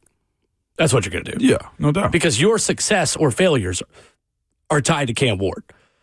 If you feel like Cam Ward is needing help or needing to be pushed, well, you push him towards being better by using the draft capital, the money you have to surround him with better weapons and to protect him and to give him probably a number 1 and a number 2 wide receiver this offseason, maybe a tight end. I think probably a running back, Ramon. The more I watch this team, the more I think that they are looking for a starting running back who can take pressure off of Cam in the run game, because we haven't talked a lot about that. Right. We thought this team was going to be another run-first team this training camp, Ramon. Do you feel like this run game has lived up to our expectations? No, it has not. Well, and that starts with the OL up front, period. Ain't no other way around that one. Those guys, again, when the coaches are wrong, they're wrong. In this situations, that offensive line is flagrant. However, they're not building together. I said a month in, we should see what this offensive line is going to be. That month was losing to Houston, right? And they didn't net much at all. They actually got blanked that weekend, 26-0. This offensive line has way underperformed and have underplayed their contracts, respectfully. Eric is in Nashville. Up next. Good morning, Eric. Hey, guys. Before I get to my thoughts on the game yesterday, guys, I got to say this. Guys, I know the Titans get criticized for a lot of things the organization does, and a lot of it's fair, but I will say this. They did a fantastic job with the salute to service thing. That deal at halftime with the Marine coming back after being gone for 6 months, hugging his kid, especially his daughter, that was priceless, as well as the different shout-outs they did to the different branches of the military. They did a fantastic job. Guys, as far as yesterday, guys, I'll tell you what, I wish I had 53 Jeffrey Simmons on my team. The way his passion, the way he wants to win, and it's just got to be frustrating for the defense, especially him, play that way yesterday and lose. And, of course, I heard, yesterday officially now we're 1-9, officially eliminated from the division and probably the playoffs as well. And I know what you're going to start hearing. You're going to hear people say, well, let's try to get the number 1 draft pick. Walk up to Jeffrey Simmons and say that and see what his reaction is going to be. Guys, I tell you what, I mean, I don't care what our record is. I want to win. And guys, talking about dismantling the team, getting another quarterback is insane. But I'll tell you another thing, what you're going to start hearing if we wind up with the number one pick again. You're going to hear some of these national shows on ESPN, other people saying we need to start having serious conversation about changing the draft order where the team that has the number one draft pick shouldn't automatically get it with the worst record. You're going to be people employing Roger Goodell, who, by the way, and I guess you heard it on the broadcast yesterday, is supposed to be in town this week touring the new stadium. I don't know if he's going to be at the game next Sunday, but you're going to definitely hear that if we wind up with the number one to pick again. Guys, y'all take care, and we'll talk to you again soon. Thank you, Eric. Appreciate the call. Yeah, it's a great point. The soldier returning home to surprise his family, not a dry eye in the house when that happens for me. That is, I'm always holding back emotions. It was awesome. That's big. They do that well, man. Absolutely. But yes, I agree with Eric. I would love to have 53 Jeffrey Simmons. That's what the team's trying to build. That's what they're trying to build.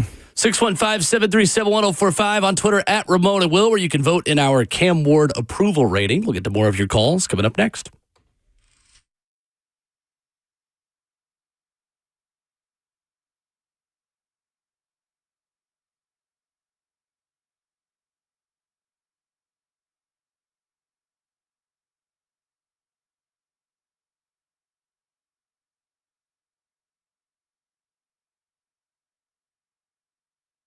It's Ramon Foster for Low T, man. Guys, I'm telling you, man, you'll be wishing you had done it sooner. The TRT treatment that they have, don't you want to know what your levels are? Find out why you are tripping sometimes or just tired of the fact that, you know what, today's not the day. Well, guess what? You can do it today, man. You can walk in before 10 a.m. or book your appointment at fixmylowt.com, man. It's where all the guys goes. The guy that said this, he had a testimony. So I was like you before I went to find out my T levels at Center Jackson Low T Center. I didn't even know testosterone was a thing until I told my buddy how tired I had been since I turned 40. He told me he and most guys we know all go to Center Jackson Low T Center. He said he finally went, and when he took his TRT test, he was shocked to find out how his level was below 300, which is very low, all right? Now that he's on testosterone replacement therapy at Center Jackson Low T Center, he feels better than ever, man. The convenience of it also, man. You'll be in and out of the lab in about 20 minutes, no more than that, man. They are good at what they do, and they want to cater to you and just bring back the excitement. The old you is what they're looking to do, man. Again, as I just told you, get to a clinic, figure out what's going on. We worry about how we look on the outside, man. Fix what's going on the inside. Go to fixmylowt.com and make sure you tell them that Ramon sent you.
Ramona Will is fueled by Scooters Coffee at 104.5 The Zone. Ramon Foster and Will Bowling.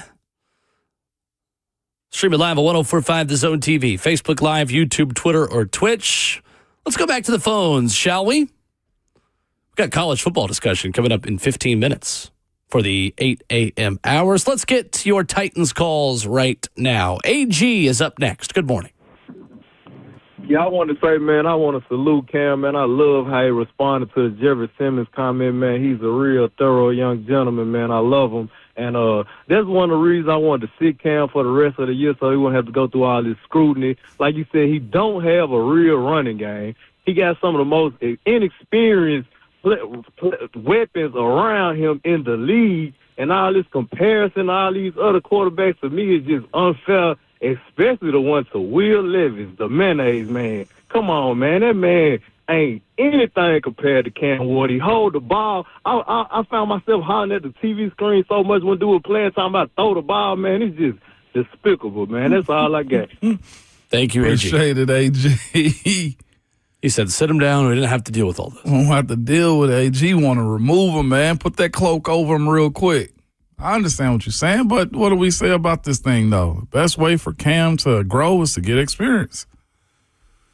Yeah. Stay down till you come up. He's got to play. Stay down till you come up. Henry in Lebanon up next. Good morning, Henry. Good morning, Ramon. Good morning, Will. Morning, Henry. How we doing? I'm doing all right. I heard AG, man. I disagree with him. Will, I disagree with you. I respect your opinion, man. We're all entitled to them. The NFL is a right-now league, man.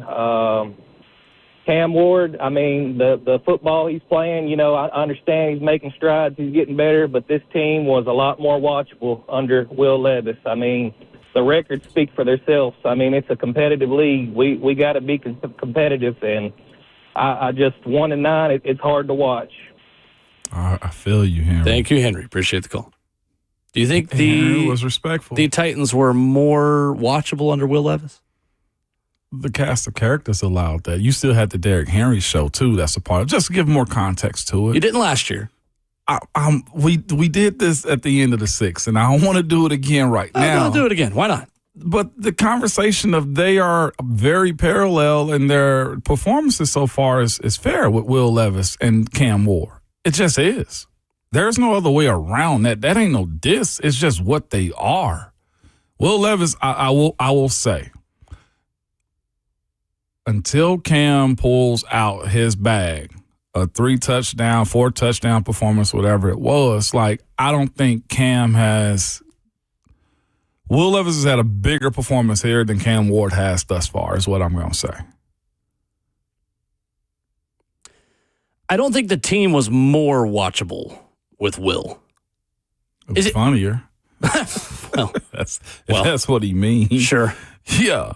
Sure. And this is not a funny league, though, is what I'm getting at. No. Which is why Will Levis also got replaced. Yeah. It is. For sure. I mean, I struggle with it because the situations are not totally the same. Do you agree that Will Levis had a better cast of pass catchers and a worse line? Yeah, I do. And Cam's got that. a better line and worse guys to catch the football? Yep. That's kind of where I'm at. That's kind of what it is. Let's see how he finishes the season.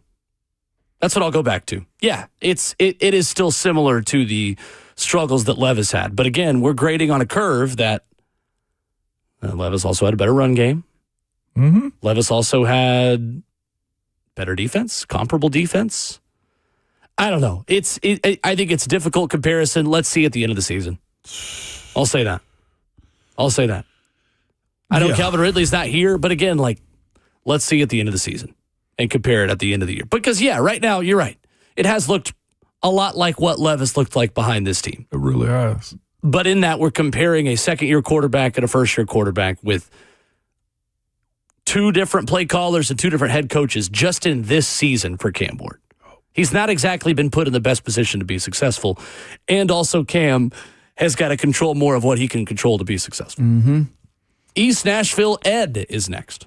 Come on, Ed. Hey, good morning, guys. Good morning. Hey, listen, we're making the wrong comparison. It should not be Levis and Cam Ward. Just look at when Malik Willis was here. Everybody thought this guy. I can remember Jared Stillman on 102.5 saying, this guy should not even be in the league. He goes to Green Bay. It's the same Malik Willis. He just got a G on his helmet, but he's surrounded by a whole lot of better talent. And he's a solid backup, pushing to be a starting quarterback in this league. But it's the same guy. Why? He's just got more talent around him. It's not Levis.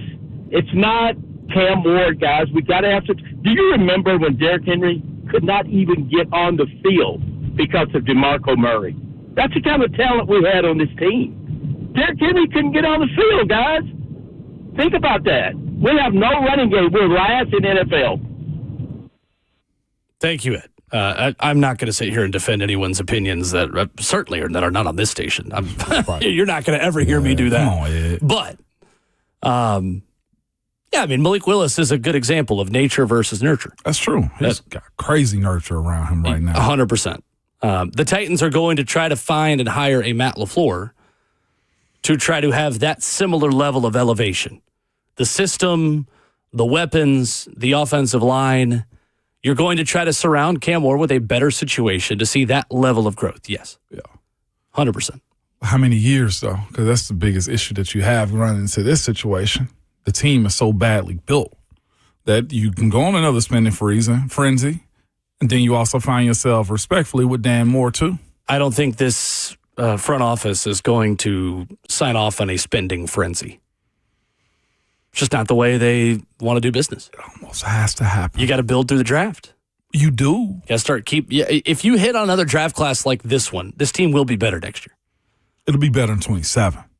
I mean, it would be better next year. Like, I don't think they're going to be 1-9 if they replicate the draft class from last season and do that again in 2026 with the high-level draft capital that they're going to have. We're definitely, this is a big offseason conversation. Well, yeah, sure. we'll have plenty of time to talk about it. But, they're going to be better if they get 9 more good football players that are young players, and then the guys they just drafted continue to get better. That's just a fact. Now, you got to go do it. I can't necessarily say yeah on that one because of how many veterans you're going to lose again this offseason. I think Arden's gone, right? That you lose Sebastian Joseph Day probably. Does he want to come back to this again? Again, we got plenty of time in the offseason to go through all that. Yeah. When we come back, college football for the next hour. If you're on hold with us, we're not going to talk Titans until 9. So come on back into the show, 104.5 The Zone Podcast Network. We spend the 8 a.m. hour talking college football on Mondays because there's a lot to get to in the SEC from over the weekend, starting with Vanderbilt's path to the college football playoff. Got a lot tougher. Don't shoot the messenger like many of you tried to do. We'll talk about it coming up next.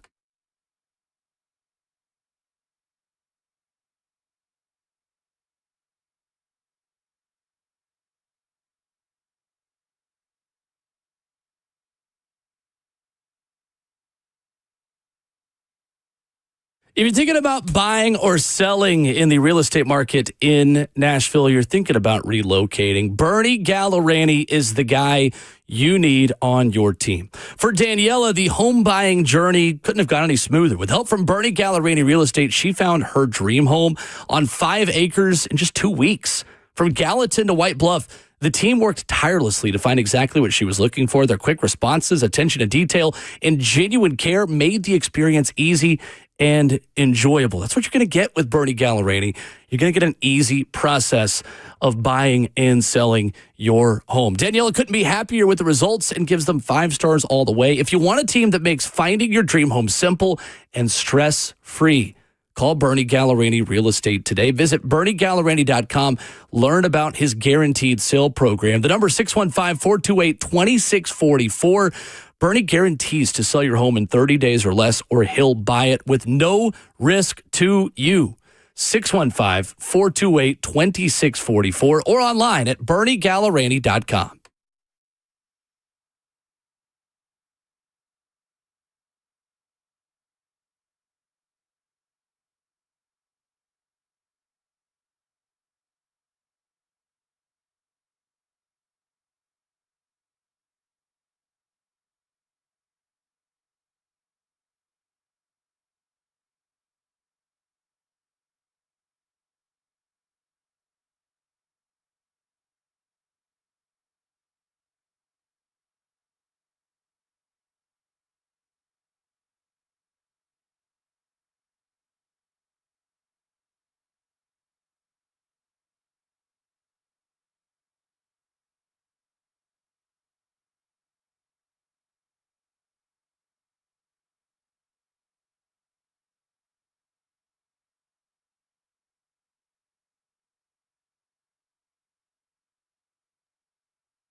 Just before 8:02. Good morning, live from the 104.5 The Zone Circus Sports at Kentucky Downs Studios. I'm Justin Hawkins. The Titans' comeback bid fell short Sunday, losing 16-13 to the Texans at home. Cam Ward threw for 194 yards and a touchdown pass to Van Jefferson, tying the game up at 13 with 1:35 to play. That was set up by a Cam Ward, a Chickaconquo 39-yard pass all the way down to the 7-yard line.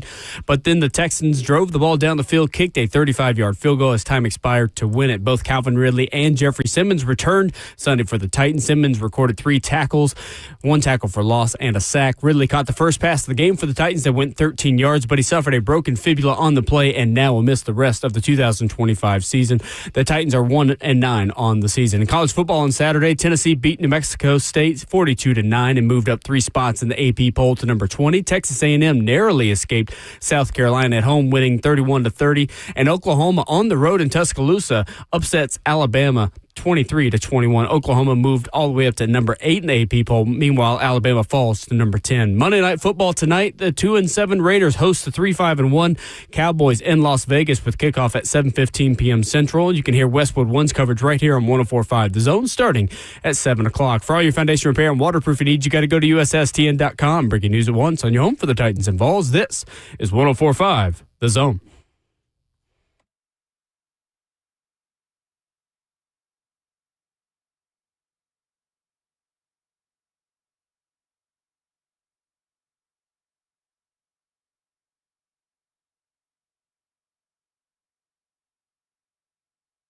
Away we go into the second half of the show on your Monday morning. Ramon and Will, fueled by Scooter's Coffee, locally owned near you in Rivergate, Smyrna, Brentwood, White House, or Mount Juliet.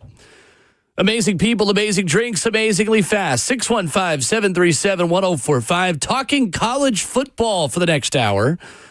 There is a ton to unpack. We've only got 60 minutes to do so until we get back to NFL and Titans talk. After the Titans defeated the Houston Texans yesterday in Nissan Stadium. Whole crew is here. Ramon Foster, at Ramon Foster. Justin Hawkins, our producer. At Will_Bowling, where you get me and can yell at me for telling you that Vanderbilt's pathway to the college football playoff got harder over the weekend. Vandy needed help to get in at 10-2 to the college football playoff, which is assuming wins over Kentucky and Tennessee that obviously we can't assume. Oklahoma beat Alabama 23-21. I've watched this game back. I still have no clue how Oklahoma won the game.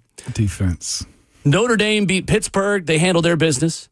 Chalk in the Big 12 between Utah and BYU getting victories. Texas Tech, which they're not going to lose at the end of their pathway to the playoff as well.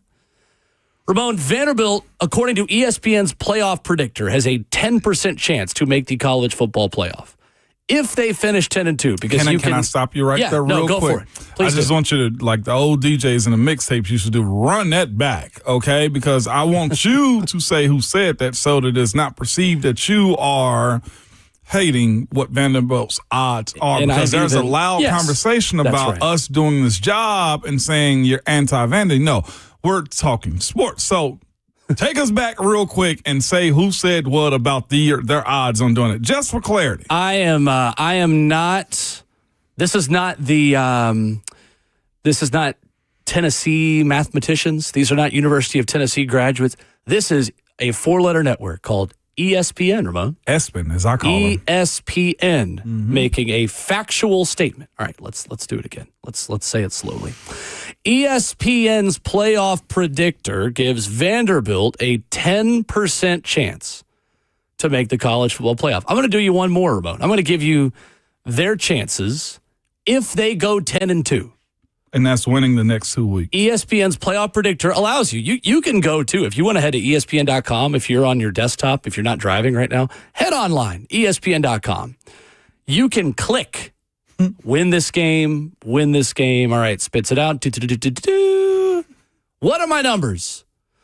Ramon, if Vandy goes 10-2, they have a 33% chance to make the college football playoff, according to ESPN. Did my diploma at Tennessee change any of those numbers? You couldn't. In fact, you too can head to ESPN.com no matter where you went to college and see. Even when Michael Scott asked him to crunch the numbers again. Just crunch them. Crunch them. They came out the same. Just crunch them. Yeah. Vandy Chris on YouTube says, Will spent his Saturday tweeting about Vandy. That's where the talk of him being anti-Vandy comes from. Vandy Chris, you realize I'm paid to talk about Vandy. If I didn't talk about Vandy, you know what you guys would say?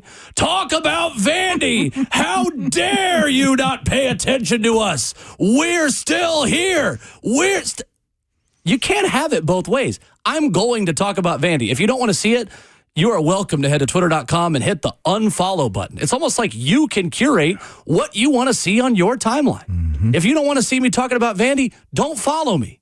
Mute them. I've talked about Vandy also, Ramon, when things have been really good. Like when I gave them credit at Alabama and said they belonged on that field and they gave it away, a game that they absolutely were in and had a chance to win. And I got called a Vandy homer by Alabama fans. So let's call it both ways here, Vandy Chris. That means and my friends on Twitter and X.com. Let's let's not be too sensitive about this just because I correctly pointed out a factual statement that Vanderbilt's pathway to the playoff got harder on Saturday, Ramon. It did. And again, the way Oklahoma's winning and who they're beating also, the ranked wins are going to matter, them on the road winning like that too. And then here's the other part that's not going to be spoken about until this time comes in front of their face though too, Will. The travel component of the teams that will get in. Texas Tech, they will travel. And I know they're probably a shoe-in also, right? But the concerns about these type of matchups and situations will really boil down to the money. The optics, the support. Now, Vandy goes and smack faces and teams drop off the way, Vandy needs them to, then there's a different conversation to be had. But I know these bowl committees, they get together and they wonder how many tickets will they sell? How much merch will they sell? What are the ratings going to be for television also? You don't want to be a Cinderella in this thing. You want to be a proven commodity also that plays a part in it. Now, that's what I think is up against them in a sense. I do think the Vanderbilt Commodore fan base will travel, will do well with it. But the perception from a lot of people that make these decisions is Oklahoma most definitely will. You know that. They've done this before. I don't think that's a playoff thing, though. I think that's a bowl game tiebreaker. I don't think the college football playoff cares about ticket sales. This is quality of wins. I'll say this as far as Oklahoma's concerned. The last 2 weeks, they've scored and won games based off of their defense, too. Yeah, for sure. On the field, to me 100%. Is 100% one of the reasons why it will go in their favor if they do get in. Yeah. It's the defense. Oklahoma's win was a big blow to Vanderbilt's playoff hopes over the weekend. 23-21 over Alabama. The post-game win expectancy, I love this stat. I'm kind of getting the weeds, but it means with these stats, Team A could have expected to win this game X% of the time. 4.8% of the time with those stats, Oklahoma beats Alabama. 5% basically. From Bill Connolly of ESPN.com. Wow. Oklahoma, have reversed their turnover deficiency. It's crazy. Mm-hmm. Rarely do you see a team so quickly take a weakness and turn it into a strength in the middle of a football season. Ramon, we talked about that in Neyland. Oklahoma beat Tennessee because they won the turnover battle and created points off of turnovers. They did it again. They're so sound. And coming into this game, Alabama had the best turnover margin. Oklahoma, the second worst turnover margin in the SEC. Oklahoma turned 3 turnovers into 17 points, and that was the difference. You know the other part of it, too? Oklahoma's been doing the last couple of weeks, have done an amazing job of taking away your top weapons. Mm-hmm. They did the exact same thing to Alabama. Alabama's leading receiver was a tight end. And they said, so what, basically? Cuevas, who played well in that game. Cuevas, but think about that. But also, think about the trio that they have. If you tell Brent Venables that Cuevas is going to be the one that hurts you, he's saying, all right, hey, I got a chance. He's raising his hand like, let me go first. That's essentially what they did, man. They did the same thing to the Vols, taking away the deep threat to Brazzell, right? Playing the safety over top. The run game that the Vols was supposed to have, that's what they did. They closed the alley by putting 3 safeties down and enforcing it too. And then they did the exact same thing to Alabama. Jam Miller wasn't even their leading rusher. They took him away. They have, in my mind, it wouldn't shock me this year. I'm not sure how many eligible guys that they have, but the guys that Oklahoma's going to put in the draft will make NFL rosters at how they're playing and feeling like fulfilling assignments right now for that defense. They are as sound as it gets. And you even said it too, if I'm not mistaken, like those guys deserve to be in the NFL last year. Right. Alabama's offense is too one-dimensional. They're asking Ty Simpson to do too much. And Ty Simpson's a really good football player. You can't rush for 2.4 yards per carry against an SEC defense at home and expect to be a national championship contender. 28 of their 80 rushing yards, Ramon, were on one play. Yeah. They're closer to 2.0 yards per carry when you take away a 28-yard run by their big back Hill, who was their leader in this game. Jam Miller, not as much of a factor. Taylor Wine, shout out to him, by the way, Nolensville High School, with a big sack to create the fumble that gave Oklahoma the chance to kick their game-winning field goal. It's a Middle Tennessee native for the Oklahoma Sooners in that game, so shout out to him. Kalen DeBoer's first loss at Bryant-Denny Stadium. Brandon Marcello, CBS, put this out there. Oklahoma's 212 yards, 212 yards, is the fourth fewest yards by an FBS team in a win against a top 5 team since 2000. Let me say that again, because there's a lot to that. Yeah, say that again.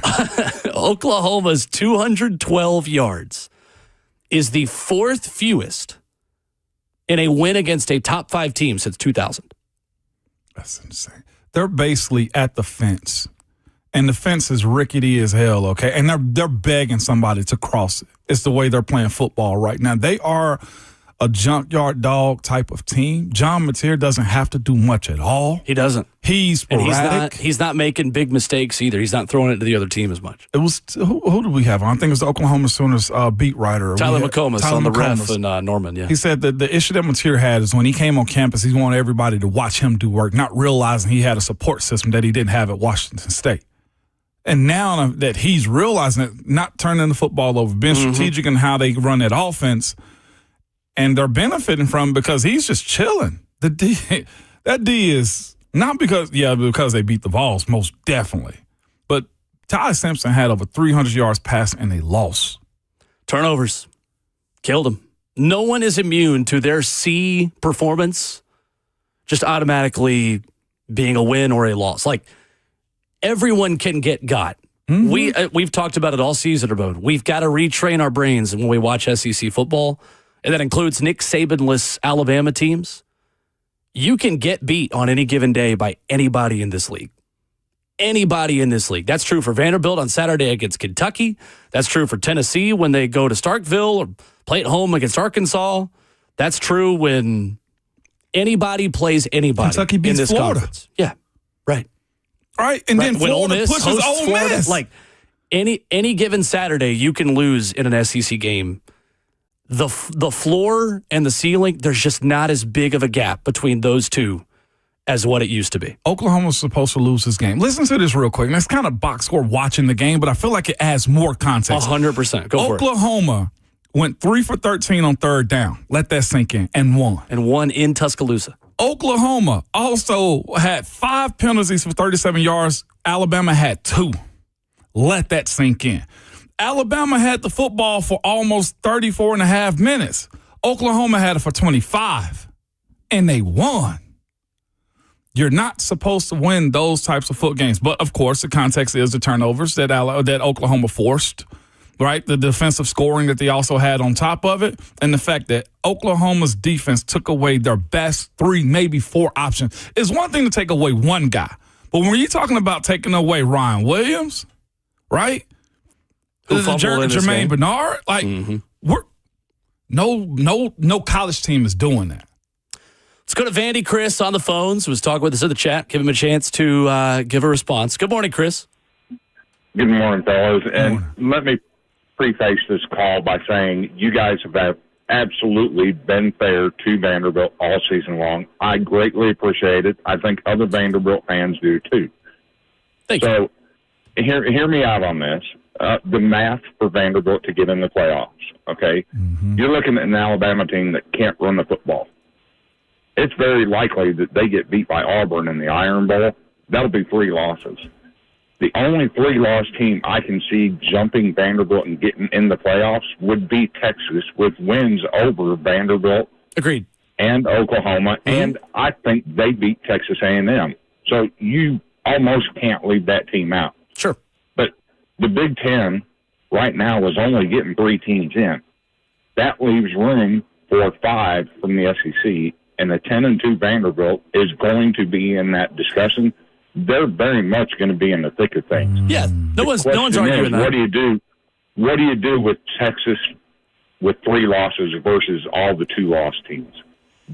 Thank you for the call, I can Chris. see a scenario. Yeah, but thanks for giving us our love. Chris, that's the biggest conversation. Well, it's that part of it, plus you needed Notre Dame to lose, and Notre Dame handled business against Pittsburgh. The big thing I think that's working against Vandy is the fact that the committee has already put on paper that BYU and Utah are ahead of them the way they're currently stacked up, which begs the question, if one of those teams goes to the Big 12 title game and loses to Texas Tech, are you going to punish them for having an extra loss compared to Vandy or whoever that 5th SEC team is because they played well enough to make the Big 12 championship game? I don't think that's going to happen. Stephen Godfrey sat in here last week and said, I don't know, that's not a foregone conclusion. It's fair. I'm going to believe it when I see it, when I see a team punished for losing in a conference championship game. That's what I think the issue is for Vandy, is the fact that I think the Big 12 is getting 2 in. That's what I think the problem is. Big 12 getting 2 in and Oklahoma winning. You needed a BYU loss. BYU could lose to Cincinnati this weekend. That would be a huge, huge plus for you. But they also said this, too, speaking of 3 losses versus 2. Mm-hmm. Quality of losses was a conversation piece earlier this season when talking about the CFP. Yeah.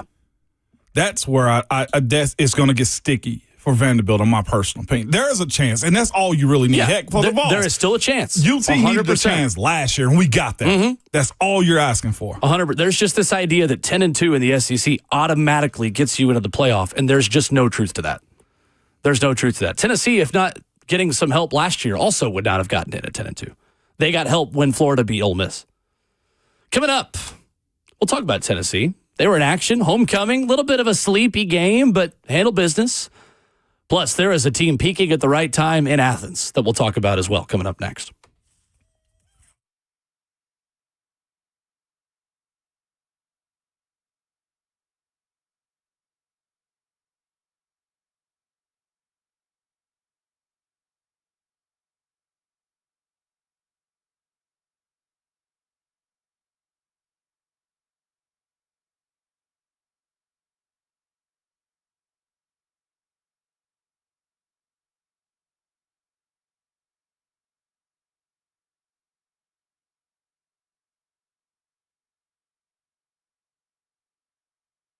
What if you could pull up to $500,000 in cash out of your home and drop your mortgage rate to 4.99% APR? Hey, it's Will Bowling. Right now at Loan Pronto, they've got the lowest rates in 3 years. With Loan Pronto's rapid equity loan, you can get your cash in as little as 3 days. Pay off all those high-interest credit cards and even skip your next 2 house payments. One client just got $300,000 approved in under 24 hours. Paid off their debt, paid off 2 car loans, and saved $2,100 a month. One call, life changed. There's no wait, no hard credit pull up front. You probably won't need an appraisal, just fast, easy cash from your home's equity. Rates are at a 3-year low, so act now. Call 615-499-5780 or visit loanpronto.com for your free instant home appraisal. See how much cash you can get today. Loan Pronto, A+ rated with the BBB, and nearly 2,500 5-star Google reviews. Call 615-499-5780 and see how much cash you can get today. LoanPronto.com. Equal housing lender, NMLS 1661781. On approved credit, visit NMLSconsumeraccess.org. It's Ramon and Will for Window Nation, man. Quick pro tip, and I know you already know this, but you want your house to be comfortable year-round. Your family protected and an investment you can feel great about for years. Well, we've been telling you for a little while, but y'all got to start taking advantage of Window Nation's end-of-year sale through November, man. They got some of the best windows around. They have one of the best crews. They got an A+ rating from the Better Business Bureau. They do a 50-point inspection on every window before it leaves a factory and 20-point inspection on every window when it's installed. I'm just here to tell you this. You can trust when they're that detailed in the things that they do. And you can take advantage of Window Nation's end-of-year sale through November. Get 50% off all window styles. You could get 0% interest financing for 5 years. Window Nation will help keep that cool air during the late fall and winter outside and keep the warm air in. You can head online to windownation.com and hurry because this sale ends soon. Don't wait to put an end to your window problems online at windownation.com.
Urbana Will at 104.5 The Zone, fueled by Scooters Coffee. Hour 3, talking college football, 615-737-1045. Tennessee 42, New Mexico State 9. This maybe wasn't the game you wanted it to be, but you handle business. You got to win. You're still 10 points away from covering the spread. It was far from perfect, wasn't it, Ramon? And I think the first-team offense probably played more than you expected it to or would have liked for them to. What stood out about what worked and what didn't work for the Vols on Saturday afternoon against the Aggies of New Mexico State? What worked is they won. They were able to score however they wanted to from time to time. So I did my wrap-up show with Mike Keefe yesterday. Yeah. I had no offensive points. Really? All defensive. Okay. I thought the offense somewhat underwhelming. I think Joey Aguilar's ability to take care of the football has to be examined going into these next 2 weeks. The early pick situation, you go back to the Oklahoma throwing in double coverage situation. Sometimes your job is to just take care of the football. And that's where he's got to reset himself. I think he did a better job in it like the first 5 games of the season this year. And that's not the case right now. You can't get mentally worn down in these types of situations right there. And I feel like the belief in your wide receivers can't go a tick too far. The run game still bothers me. It's something I've been speaking of, and they're not a bad running team, but I'm looking at the way New Mexico State played this past weekend.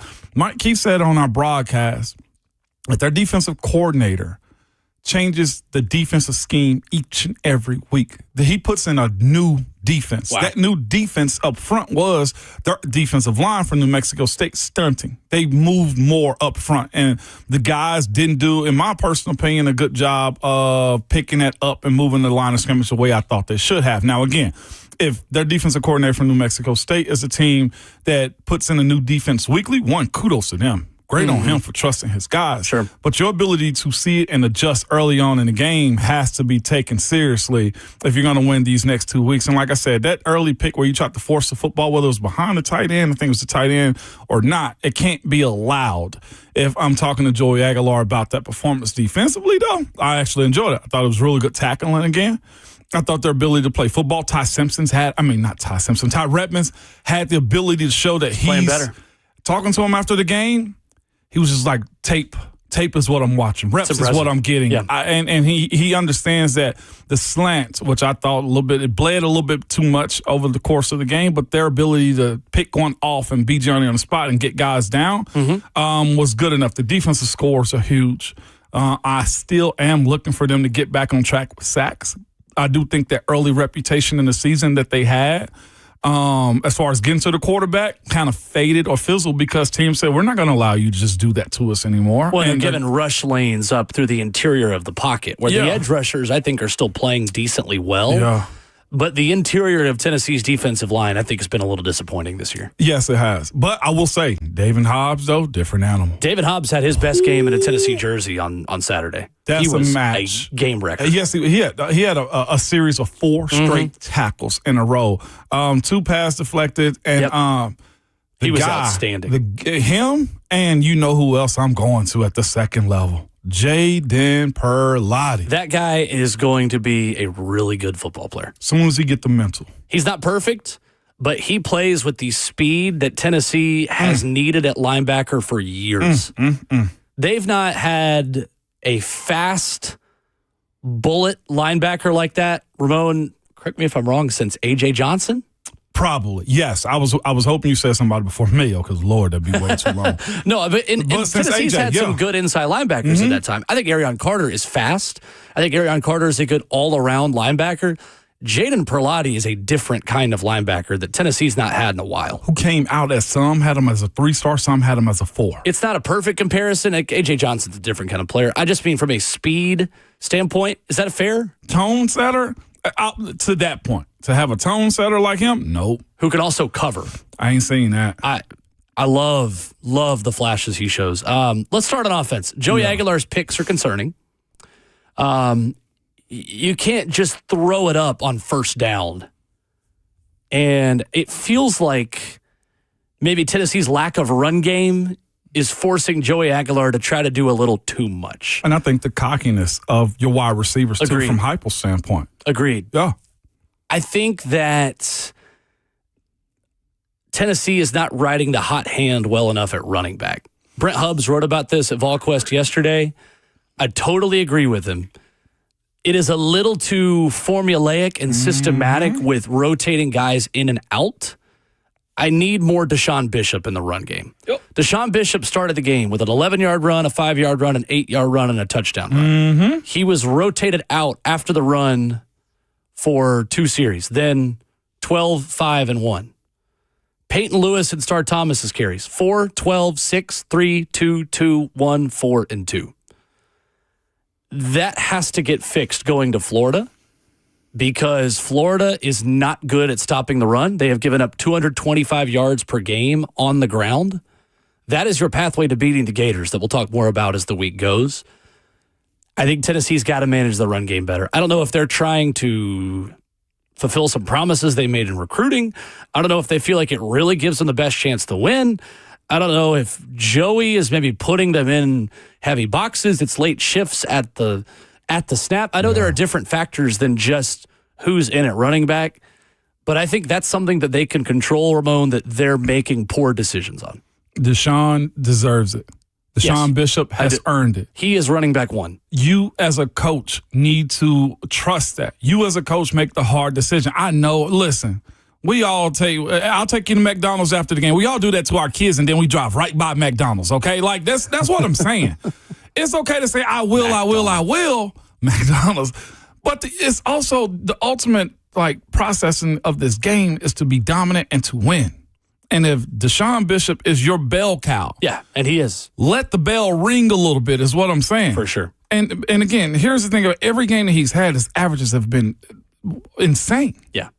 And why are you not riding that hot hand? Especially Star Thomas not going to be here. Peyton Lewis will be here. It's not like you don't have a guy right. Well, yeah, to your point. You never know. And to your point, yes, you don't know. But my question, the point of it all is this. You can run him and let him be the guy to close and dominate games, and then bring that guy in about the 4th series. Agreed. The 2-2, I'm not a fan of it like that. Yeah, Joey's pick issue is a problem. Not stepping into a throw with a little bit of pressure on first down and sailing it just can't happen. You just can't be taking risks like that on first down. Live to fight another day. I think this offense is getting marginally worse. The defense is getting marginally better. I think they're meeting in the middle. I like what Tennessee is doing in the secondary. I think they're playing better. They're busting fewer coverages. They are playing better in man coverage. In a moment where guys like Ty Redmond are commonly hitting freshman walls, he's getting better. And that's a really good sign for his future and for Tennessee in the present as well. Tennessee only missed 5 tackles in this game. It's better. Yeah. Tennessee's really struggled to tackle. Same trend as what we saw against Oklahoma. They tackled well against Oklahoma. They just gave up too many rush lanes to John Mateer, who, to be fair, does that. He does that in a really good defense. Yeah, he's good at finding the rush lanes and taking what you give him. Ty Redmond in this game had 4 receptions allowed on 7 targets, but only gave up 21 receiving yards. 13 of those 21 yards were after the catch. Solid. Yeah. Boo Carter, no longer a part of the Tennessee program. We've had a couple questions about this. Boo Carter, who was not in the building on Saturday, he has taken to Twitter to say that his season was cut short due to injury. Report from VolQuest at On 3 is that he was dismissed from the Tennessee football team. I don't think this is an injury situation. I think Boo Carter was dismissed. And Josh Heupel said a lot of the same things post-game to the media that he said when Nico left the team. Said at the end of the day, there's a standard you've got to meet to be in that locker room. He was not on the field with us. That will be my last response related to that right now. Ramon, what were your thoughts and reaction to the Boo Carter saga mercifully coming to an end over the weekend? Why commit to a team if you're not going to commit to the actual cause? So the conversation was he didn't show up to, I think, a practice. He also didn't show up to the game, allegedly. Your commitment to your future has to be one of the most concentrated things ever when it comes down to your future. Not showing up to the game, if that's what he allegedly did, is so flagrant. his mom, and I say this out of all due respect to her because she released like his medical report. If he did have an ab issue, as what she posted from his medical report from a month ago too, by the way, he should be able to walk into the stadium, sit on the sideline and watch the football games. That's just not okay, man. I'm hoping whatever Boo's situation or scenario is, a lack that he wants to be in Knoxville, gets figured out because this stuff travels with you. He can go from being a first, second round guy. I'm not sure where he falls, but these type of issues right here, specifically in the new NFL, the way it's kind of set up, we're talking about not lasting for long and guys who don't play well. If you're not a 4-3 dude, you're not an exciting playmaker like an Eric Berry type, they don't have much patience for these types of guys moving forward. And again, he'll probably go somewhere and get an NIL situation, but these storylines being released, and here's the other part too. These coaches, these scouts, these analysts, they follow you, they follow your cousins, they follow your friends, they follow your mama, and they're going to see all of this type of stuff right here, and they got to ask themselves moving forward, do we want to deal with this? That's the only precaution I'd give to Boo Carter and his family if they try to hit that $1 million dream moving forward, which we all are trying to do. The Boo Carter saga is the worst side of name, image, and likeness and of the transfer portal. And that you can be away from the team in the offseason, be out there looking for other opportunities after the portal has already closed, have to earn your way back onto the team, and then as you do that, then essentially quit on the team, because that's what he did. And you said it well. Boo Carter has been dismissed from the Tennessee team. VolQuested on 3 at VolQuest.com. The Vol staff met with Carter on Sunday, and the sophomore punt returner and defensive back is no longer with the program after he wasn't with the team for the 42-9 win over New Mexico State on Saturday at Neyland Stadium. I'm just glad it's over. I'm glad it's over. In 2025, Boo Carter's situation with Tennessee football caused more headaches than it did positives. It did. And I'm glad it's over. I'm glad that we don't have to keep doing this charade of putting him out there just to be a punt returner, but not a defensive back. I don't think anybody is totally innocent in it, too, because I think the staff probably could have handled it better. Facts. And I think that Josh Heupel in Tennessee should take a lot of lessons away from the way this was managed. Hindsight's always 20/20, Ramon, but I don't think that he should have been back on this team after what happened in the offseason. Now, again, it's a lose-lose situation for Heupel, because if he doesn't come back on the team, we're sitting here saying, why can't you just make it work, right? It's the same thing that Titans fans are saying about Jarvis Brownlee. But I want dogs. I want guys that push the envelope. I think a lot of us that say that have never been in the locker room and don't know what that really looks like. You know this better than anyone because you've been in a college locker room that won an SEC East championship. You've been in an NFL locker room for 11 years. There's got to be a balance between dog, quote-unquote, DAWG on the field, but also a guy that's rowing in the same direction as the other guys in the locker room. And unfortunately, I don't think Boo Carter ever found that balance between being a dog, I think overused term we like to use as a football player, but also being a good teammate. Because you can do both. You can do both. And you can still have it with your attitude. Yes, too. you can. There's been plenty of guys, Will, to your point, that have done both well and be productive. Biggest thing is always going to be this. We'll tolerate you if your talent overshadows everything else. And clearly this one wasn't the case for him. 615-737-1045. We will go to Gator Mike when we come back. We'll talk about Ole Miss and Florida. I promise you we will get to Georgia, Texas, because I know we promised you a reaction to that as well that we'll get to in just a few minutes. Lane Kiffin had a really interesting response that has me rethinking what he's going to do this offseason. Something that has me second-guessing my feeling that he's going to stay at Ole Miss that we'll play coming up next.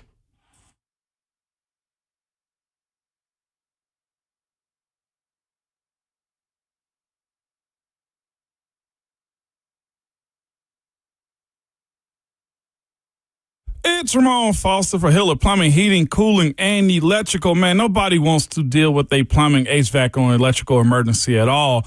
And here's the thing. They don't have to be emergencies at all, man. You can get on a schedule that allows Hiller to come over and service those things, man. They say sometimes rehab is not the case. Prehab is. And I know this for a fact. Hiller has come over to my house and serviced my HVAC units around. I've had them come over to my crib, too, to install cameras around those small electrical situations around your crib, or the holiday season's coming up right now.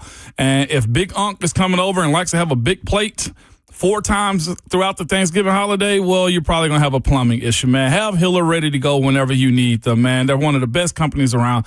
Been here for over 35 years and a family-owned and operated. Their motto is, happy you'll bill, the service is free. They absolutely mean it. If you have an issue with the service they provided with you, they will fix it or just simply give you your money back. It's that simple to them, man. There's no pushing, no added fees or anything, man. They just simply do good work. If you want to learn more about Hiller or to book with them like I do, I use a website, so I'm going to give it to you also. You can go to happyhiller.com and make sure you tell them that Ramon sent you.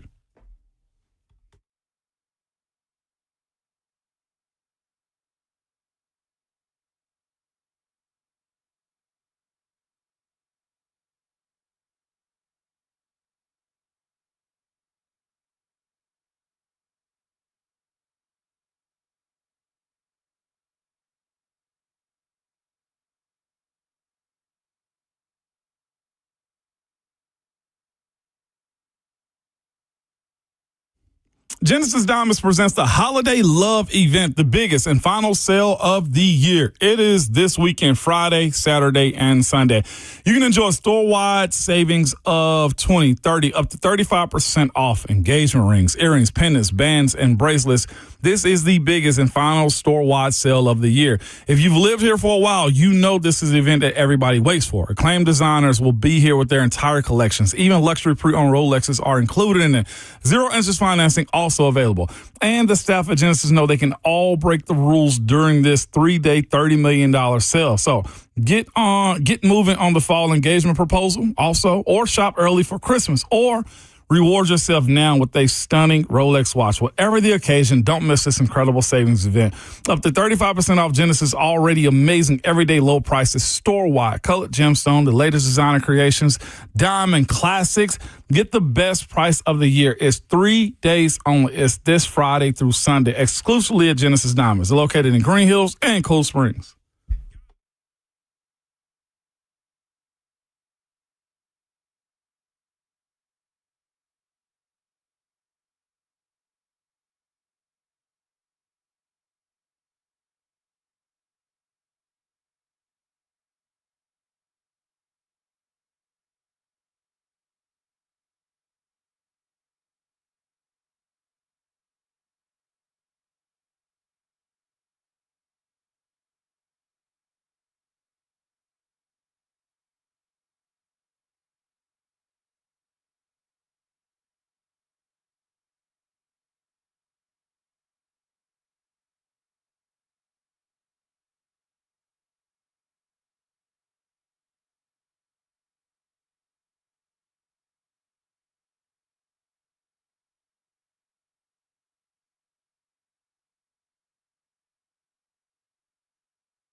Roboto Will, fueled by Scooters Coffee, wrapping up hour number 3 this morning. Ole Miss surviving a scare from the Florida Gators, who now host the Tennessee Volunteers. Gator Mike on the phones, reacting to that. Good morning, Mike. What's going on, fellas? How are you? I know it's Ramon's favorite week. He gets to go to the swamp. You gonna look up our buddy Brandon Spikes while you're down there? Nope. In a word? I ain't been there. I hadn't been there since 2007. I honestly couldn't tell you anything about Gainesville other than the fact of how close the fans are. You got to, from a player's perspective, it's just totally different from me and all of these experiences that I've had this year, except for Tuscaloosa. I went to last year as a fan. And Ohio State at the Shoe, I hadn't done like cities, towns, the game day experiences like this. So I'm going down there with a whole lot of hell and hate, if you were wondering what I was trying to do down there this weekend, Gator Mike. I just need you to know that. Right, and a night game at that, so that'll be a great atmosphere. But you best believe it.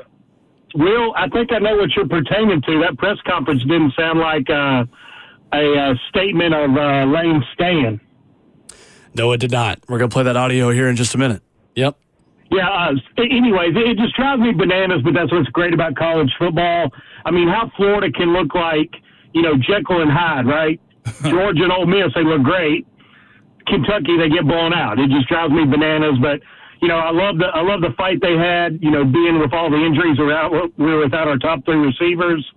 Miles Graham is turning into a great player defensively, so I feel better about the Tennessee and FSU games now, closing out the year. But, I had to call in, just touch on what you were about to play, but also about that it's Tennessee hate week. So, I'll be checking in. I'll be checking in several times this week, but always great to talk to you. I look forward to it every Monday, and have a great week, fellas. Thank you, Mike. You too, Mike. No. I'll take that back. Hell no. Well, we got to assume formation. We got to get in formation already, man. I hope you have a terrible week, Gator Mike. I hope it wins. I hope it ends with you going to church on Sunday and praying for Florida is what I'm asking you right now. No, I don't want you to have a great week. Hallelujah. I hope you have a great personal week. Sports-wise, I hope it sucks. So Lane Kiffin, after the game, was asked about, well, you hear the question in this audio, talking about the stadium atmosphere, which we have discussed. Our good friend and Ole Miss alumnus, Stephen Godfrey, has correctly called out. Going back to the homecoming game that Ole Miss had against Washington State, where they filled half the stadium against a bad team, and Lane Kiffin was not thrilled by it. The fact that this is still being brought up is interesting to me from Lane's perspective, and it's starting to change my mind about what Lane Kiffin is going to do this offseason. This was the Ole Miss head coach after the game. Listen to this exchange. Lane, you praised tonight's environment. Since you got here to now, do you believe this Ole Miss fan base and program has kind of risen to the occasion to be respected and revered as a kind of blue blood or elite program? Was today? Were you here last week? No, that they answered the call today, and they having some big games for us, and that's been critical. I'm just telling you, when you run out there and I just think it's a big deal, especially the way we face. And you run out there and that thing's half full. It's just it's a different energy that it creates for your players. So tonight being full at kickoff and they stayed, is really, really important. It's Lane Kiffin after beating Florida at home. There are a lot of things that Ole Miss can offer Lane Kiffin that are equal to what Florida and LSU can offer. Seat at the table in the SEC, NIL money for transfers and for recruits, the ability to build a really good coaching staff. There are good facilities, maybe not as good as LSU, maybe more on par with Florida. But they're running with the pack. There are a lot of good things that Ole Miss can offer Lane Kiffin as a human being, as a football coach. I think he's comfortable there. I think he's happy there, the family element. But fan support and atmosphere and the way that stadium sounds and is filled every Saturday, LSU and Florida can offer a lot more in that department than Ole Miss can, because a lot of the event that is a football Saturday, Ramon, in Oxford, Mississippi, happens before the game and after the game under tailgate tents. That is less true at Florida and LSU, where you are going to never have to worry about, if you do your job and win, that stadium being full and the fans backing you up. That's really interesting to me. Does that give you a little bit of concern that he's going to go to Florida or LSU, hearing those comments? It sounds like he's pulled his belt out for the last time. Is what this sounds like. Right now, these games they got to play. They got the Egg Bowl. That's also in Starkville this year, too. It sounds to me like he's giving a final warning. Now, the question is, if he locks up this deal, he has no reason. I mean, he can't go anywhere else. And that's the other conversation, too, Will. Allegedly, the deal is already on the table for Lane to sign it, and he hasn't just yet. It does seem like he's given an excuse to already take another job. He just want to see this one through. But it does, to your point, starts with fan support. Now, here's the issue that I have, though, about this one. Everybody and their mama is clamoring over Lane Kiffin and the head coach that he is. So I feel like that's the attraction for itself. I correlate Lane to Tony Vitello. You want to just be in the building with him because something's going to happen. I think that's a very fair comparison. Right? Tony got people to come in because Tony might do something today. Only different. He's like pre-national championship Tony Vitello. No, exactly. But still, the draw was there. So I get Lane. I'm just trying to figure out, either is it because of the economy? Is it because of the party before it? How are they not packing it out? Because I look at their situation the same as I almost look at Knoxville. Knoxville's a college town. Oxford is too. What's the differences in it? Like, you're in the SEC, I thought the passion was there in itself too. Like, that's what's fascinating to me and judging. Well, hearing Lane Kiffin say that about the crowd. What else are you doing in Oxford to not come pack that stadium out, even in bad seasons? What else is there? Respectfully, I say this, and I'm not even really just joking about it, but like, what else is there to do other than go to Oxford for the game? The hotels, I know this, they are great. Outside. That's the problem. Well, the amenities that they have to grow up that city also needs to be taken into effect, too. Now, I know that's governmental stuff right there, too, but, like, make it appealing to come. Now, I hadn't been to Oxford since 2006, I'm guessing, maybe. Last time I was there was 2014. So, yeah, it's been a while for myself. So I don't know how much they've grown it up, but I will say this, too. Staying in Philadelphia, Mississippi instead of Starkville is kind of flagrant for a college team, though, too. Well, you got to drive 45 minutes to the stadium. Mm-hmm. Like, I get that.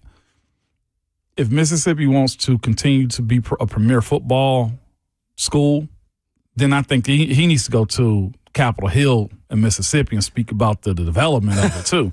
I'm being dead serious, though, too, because that plays a part in it. I get it. If I can go stay in a nice Kempton hotel in Oxford, Mississippi, I'm probably going to elect to be there and stay at those games. Well, the problem, though, is you could stay wherever you want. You could stay in a Ritz-Carlton, Oxford, if they built one. But if you're tailgating under a chandelier as kickoff is happening outside in the Grove and you're not in the stadium, that doesn't do anything for you. But it's also, and that's a lot of the problem in Oxford, is that the event is more about the tailgate than it is the football game. It's not a loud environment. It's not a tough place to play in terms of the fan atmosphere. The team makes it a tough place to play. Yeah. Oh, yeah. They always have. How much does that matter to Lane Kiffin? How much does it matter? The stands being full every Saturday against bad teams. Some coaches will have different value in that. Some will say, no, I'm going to be the one that's going to change it. I need more time here. If I do more, then let me take that on. And maybe that's where he is. I'm not saying one way or another that this means he's leaving or staying. I just think it's interesting, and it's changed my perception of what he's going to do just a little bit. Because also, Ramon, he's not signed an extension yet. And he could. If he wanted to, he'd be extended today. Because Ole Miss has no incentive to not try to get it done now. It's interesting. It's very interesting to me, that situation. It's unlike anything I've seen where you've got two SEC teams that are essentially bidding for a guy that has everything he needs to win now and is calling out the fan base for not showing up. He's blaming y'all. Whew. Coming up, Georgia's peaking at the right time, aren't they? 35-10 over Texas. We'll dive into the highlights of that. We'll also talk a lot more Titans in Hour 4. Your phone calls at 615-737-1045. Hour 4 next.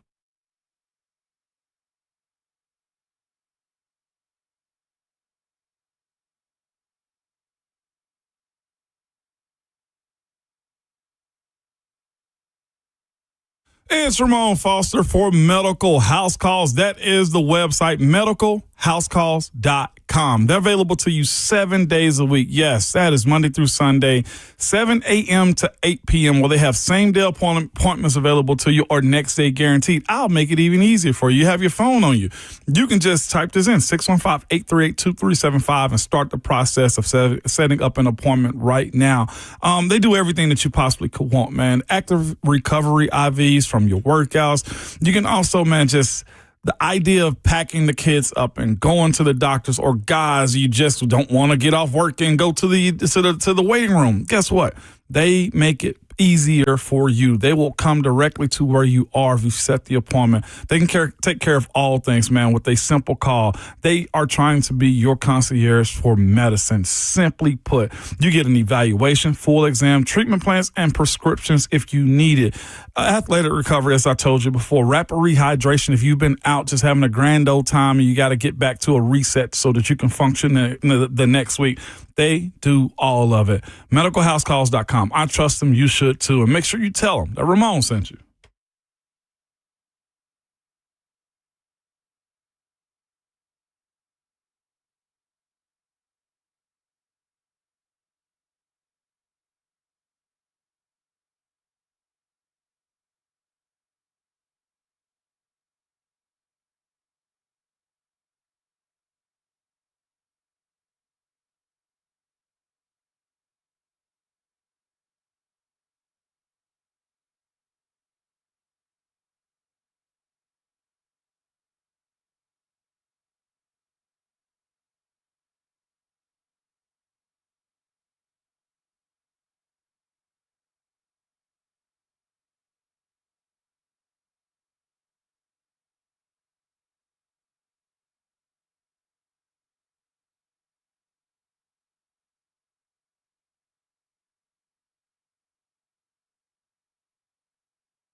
9:02, good morning, live from the 104.5 The Zone Circus Sports at Kentucky Downs Studios. I'm Justin Hawkins. The Titans' comeback bid fell short yesterday as they lose 16-13 to the Houston Texans at home. Cam Ward threw for 194 yards and a touchdown pass to Van Jefferson that tied the game up at 13 with 1:35, but the Texans then drove the ball down the field, kicked a 35-yard field goal as time expired, and won it. Calvin Ridley returned yesterday, caught the first pass of the game for the Titans that went 13 yards, but suffered a broken fibula in the process, and now will miss the rest of the season. The Titans are now 1-9 on the year. In college football on Saturday, Tennessee beat New Mexico State 42-9, and they also moved up 3 spots in the AP poll to number 20. Texas A&M narrowly escaped South Carolina at home, winning 31-30, and Oklahoma upset Alabama on the road in Tuscaloosa 23-21. Oklahoma moved up to number 8 in the AP poll, while Alabama falls to number 10. Monday Night Football tonight, the 2-7 Las Vegas Raiders host the 3-5-1 Cowboys in Las Vegas with kickoff at 7:15 p.m. Central Time. You can hear Westwood One's coverage right here on 104.5 The Zone,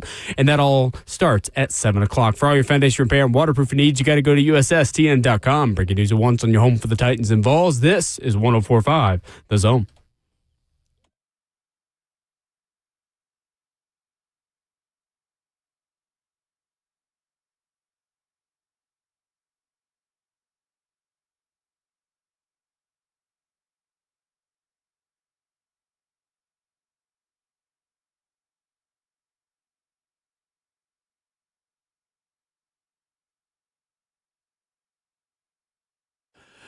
Nine a.m. in Nashville. Hour number 4 of Ramon and Will is here already.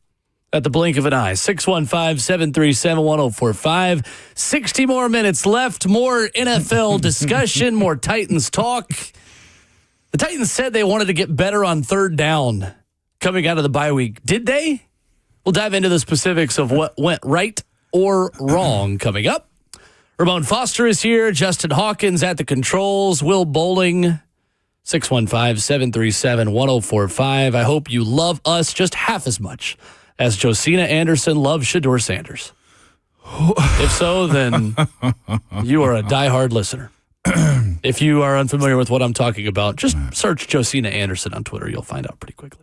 Yeah. Anyway, separate conversation that we'll get to at the end of the hour. Somewhere Jerry Jeudy is asking her, what about me? Nah, Will, you brought it up. We talk sports and we got to talk all things about sports. Do it real quick, man, because it has to be done. I've seen others talk about it. Yeah. So Josina Anderson used to be at ESPN. She now is at the Exhibit News Network, at Josina Anderson on Twitter. Give the scenario and the setup so we're not bullying. We're not bullying or picking on. All right, you're right. Shedeur Sanders went in for relief of Dylan Gabriel, who was in concussion protocol yesterday in the Cleveland Browns' loss to the Baltimore Ravens. Josina Anderson tweeted out at the beginning of it, hey, here's a look at Shedeur Sanders coming out on the field for the Browns for the first time at QB during the regular season, while Dylan Gabriel was being evaluated for a concussion per the broadcast. Then she said, Dylan Gabriel's out for the game. Then she said, Shedeur Sanders with hardly any first-team reps this season, throws a pick. Okay, fair enough. I'll give you that one. I'll give you that one. Hardly any first-team reps, whatever. He stared that guy down, too. Shedeur can't throw that one. He can't throw that one. She continues. Let's be clear. This is not an intentional Shedeur Sanders, quote, debut, coached up with any first-team reps all season from Kevin Stefanski. Sanders is playing by default only due to a Dylan Gabriel concussion. Again, I'm not going to take issue with that. Fair. Then it gets kind of funny. Here's a look at this no first-team reps 25-yard chunk completion by Shedeur Sanders, #Browns, with a video of a completion for a first down. Okay, again, not the worst part of it, but now we're starting to do a little bit too much here, Josina. Gaining momentum. Then this is the one that's just insane. This is the one. Give the scenario. 3rd and 10. 3rd and 10. Shedeur Sanders drops back to throws a 2-yard drag route outside the numbers to, this is Jerry Jeudy? To Jerry Jeudy, who breaks 3 tackles for a first down. Josina Anderson tweets out the video. Here was the against all odds 3rd and 10 completion by Shedeur Sanders under 2 minutes. Josina, what are we doing? I'm going to be real with you. I'm going to be real with you on that one. I get what she's attempting to do, but that wasn't no 3rd and 10 throw. That was a 3rd and 10 play and a 2-yard completion. And Jerry Jeudy's on the sideline with his arms out wide. Like, the guy to have it moment, God is me, Josina. He threw a 2-yard completion on a drag route, and you got 2 defenders hanging off of Jerry Jeudy. He breaks them, and then he extends for the first down on that one, too. Josina, they have been roasting you right now on social media, and I got to give it to you. You earned this one. I'm going to be real. You kind of earned it. That wasn't like a 10-yard dot at the sticks. This was a 10-yard dump off to a wide receiver that made an unbelievable play. And it's only because Jerry Jeudy's the one that deserves all the praise on that play.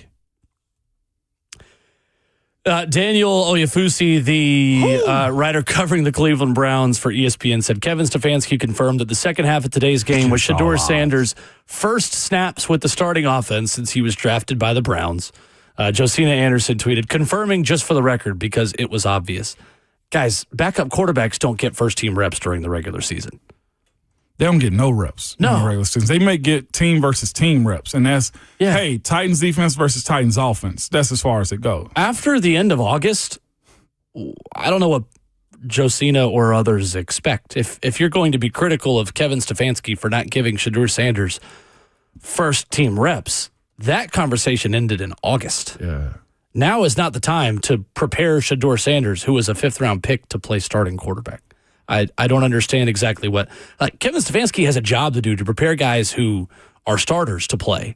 You are wasting their time, and you are making it harder to prepare for your upcoming opponent if you're developing a 5th-round quarterback with first-team reps in game prep, getting ready for games that you need to keep your job. It just don't happen. No. Georgia beat Texas 35-10 on Saturday. Ramon, the Dogs are peaking at the right time. Kirby Smart teams are just so good in spots like this. They just suffocate you in the fourth quarter. They start to lean on you right when you think you have a chance. Texas trimmed Georgia's lead to 14-10 in the third after getting a pick that led them to a touchdown.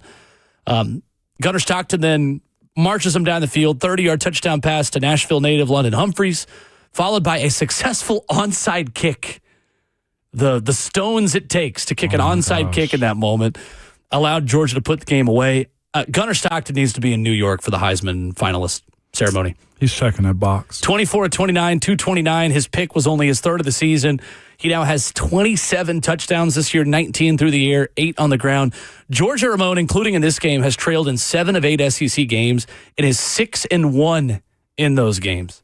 They improved to 9-0 at Sanford Stadium against top 10 teams in Kirby Smart's 10 seasons. Overall, Georgia 55-5 at home against Kirby Smart. They held Texas to 19 rushing yards and 2 of 12 on third down. And harassed Arch. I'm talking about got after him. For all the good that Texas did against Alabama and how they played. Oh, who was it they just beat? Texas just beat. Texas just beat Vandy, and Vandy. They also State. beat Mississippi State. Yeah, in overtime. But watching them get after him was unique. The D-line looked like it's growing up in real time also. Georgia's also this year has won in a multitude of different ways. Overtime wins, check box. Top 10 wins, check box. On the road at hostile places, check that box also. They are just good. They've against Auburn, they had to go and finish that one out, and they did. Kirby's got a standard that everybody realizes, to your point, Will, throughout the duration of the season. Either you're going to get down or you're going to lay down. It's one or the other. And his messaging after game I thought was beautiful. He mentioned the NIL side of it. And you brought up a good point. Well, Texas Tech is kind of dropping the bag, too. But I think, sure. Yeah. You can drop bags and still have a physical football team. Yeah, and I think that's what Kirby's doing. And I heard this about Kirby and his recruiting principles that he had. Mm-hmm. He's passing on guys that are higher rated to see if you like football. But that's also what Georgia's also allowed to do, too. Well, and you have so many high-rated guys that want to go there that they also, they can afford to do that and still get a top 5 recruiting class every year. Absolutely. Or top 2 recruiting class. And so that's a luxury is what we're getting at. And there's no excuse making. I'm just saying, if you want to be a real good program, you got to have a standard and actually demand your guys to live out what you want them to do. Hopefully, and I saw somebody ask this question in the YouTube chat, look like Heupel got a problem with Nico and Boo. To me, if these were the mistakes that you had to go through to get a standard inside of your locker room, that nobody's above the system to get to where Kirby Smart is, I'd ask every coach to be this way. If you got to get rid of a couple of bad seasons, go through some growing pains and figuring that out, that, look, I don't need your talent, I need your play, because your play is going to take you to the next level. That's what Kirby's done. He set a standard, and it does take time to do that. Winning. It takes winning in big moments for your team to trust what you are telling them, what you're preaching. But their football culture is as good as any program in the country. That's that part. That locker room, in terms of what they produce on the field in close games, when they get down, they consistently have leadership and talent that wins out when the lights shine brightest. Mm-hmm. That's hard to do year in and year out when your 5 stars are more tempted than ever to not wait their turn and leave for a better opportunity or a bigger check. The comment you're referring to, too, Ramon, if people haven't heard it, was Kirby Smart after the game essentially said, we're not just here to give out checks. We're going to bring people in who want to hit people and play physical, not just people that want to make money. We'll pass on guys that just want to make money. No one has got that totally right. Right. Not even George, I think even Kirby Smart would tell you, we've not been perfect in the transfer portal. And no one is. It's kind of like the NFL draft, right? You can do all the right things and scout all the right players. Sometimes it just doesn't work. Right. And so, yeah, I don't think it's just, to your point, a Tennessee problem. You know, Boo Carter, Nico, all this stuff. Like, there are teams that are going to play in the playoff that are dealing with transfers or guys that have come in, wanted money, and haven't worked out and have gone elsewhere. Like the Bear Alexander stuff with Georgia. Remember all that stuff of like the guy that was in and out? And then, I mean, it is what it is. It does happen. Isaiah Bond.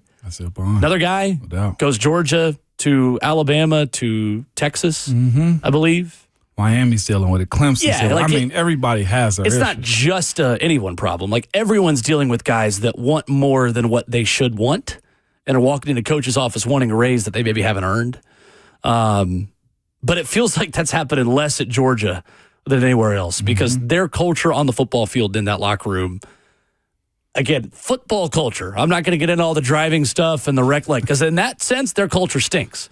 But their football culture and what they put on the football field for 4 quarters every Saturday is as good as it gets. And that's where, to your point, that's what matters. And I think that's what Kirby's getting at.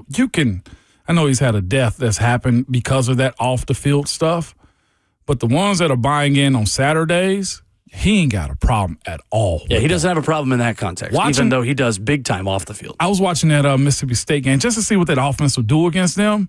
And you saw the switch that Georgia's defense had where they said, okay, enough is enough. And they locked down Blake Shapen. They're aggressive, aren't they? And then they flipped the script to where the cowbells just turned into a ding at that point. Like, it was absolutely – it's fun watching what that is because, to your point, and we've been saying this over and over again, but he's got that ability to know what type of guys like playing football. I've heard Coach Tomlin mention that time and time again. It's like, I want guys that like playing football, not what football provides them. And there's a hard line sometimes, a hard challenge on finding those dudes. It really is.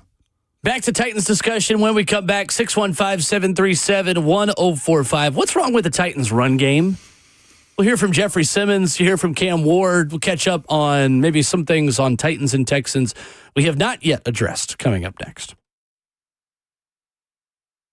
Work. It's what we do. Part of who we are. There is joy in work. And no matter what size your business is, the dedicated commercial team at Two Rivers Ford will find the work trucks and vans that keep your business moving. And Two Rivers is the only dealer that offers a 90-day free fleet management program that can help you save money on every single mile. The Commercial Vehicle Center at Two Rivers Ford. We work for you.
Ramona Will, 104.5 The Zone, fueled by Scooters Coffee.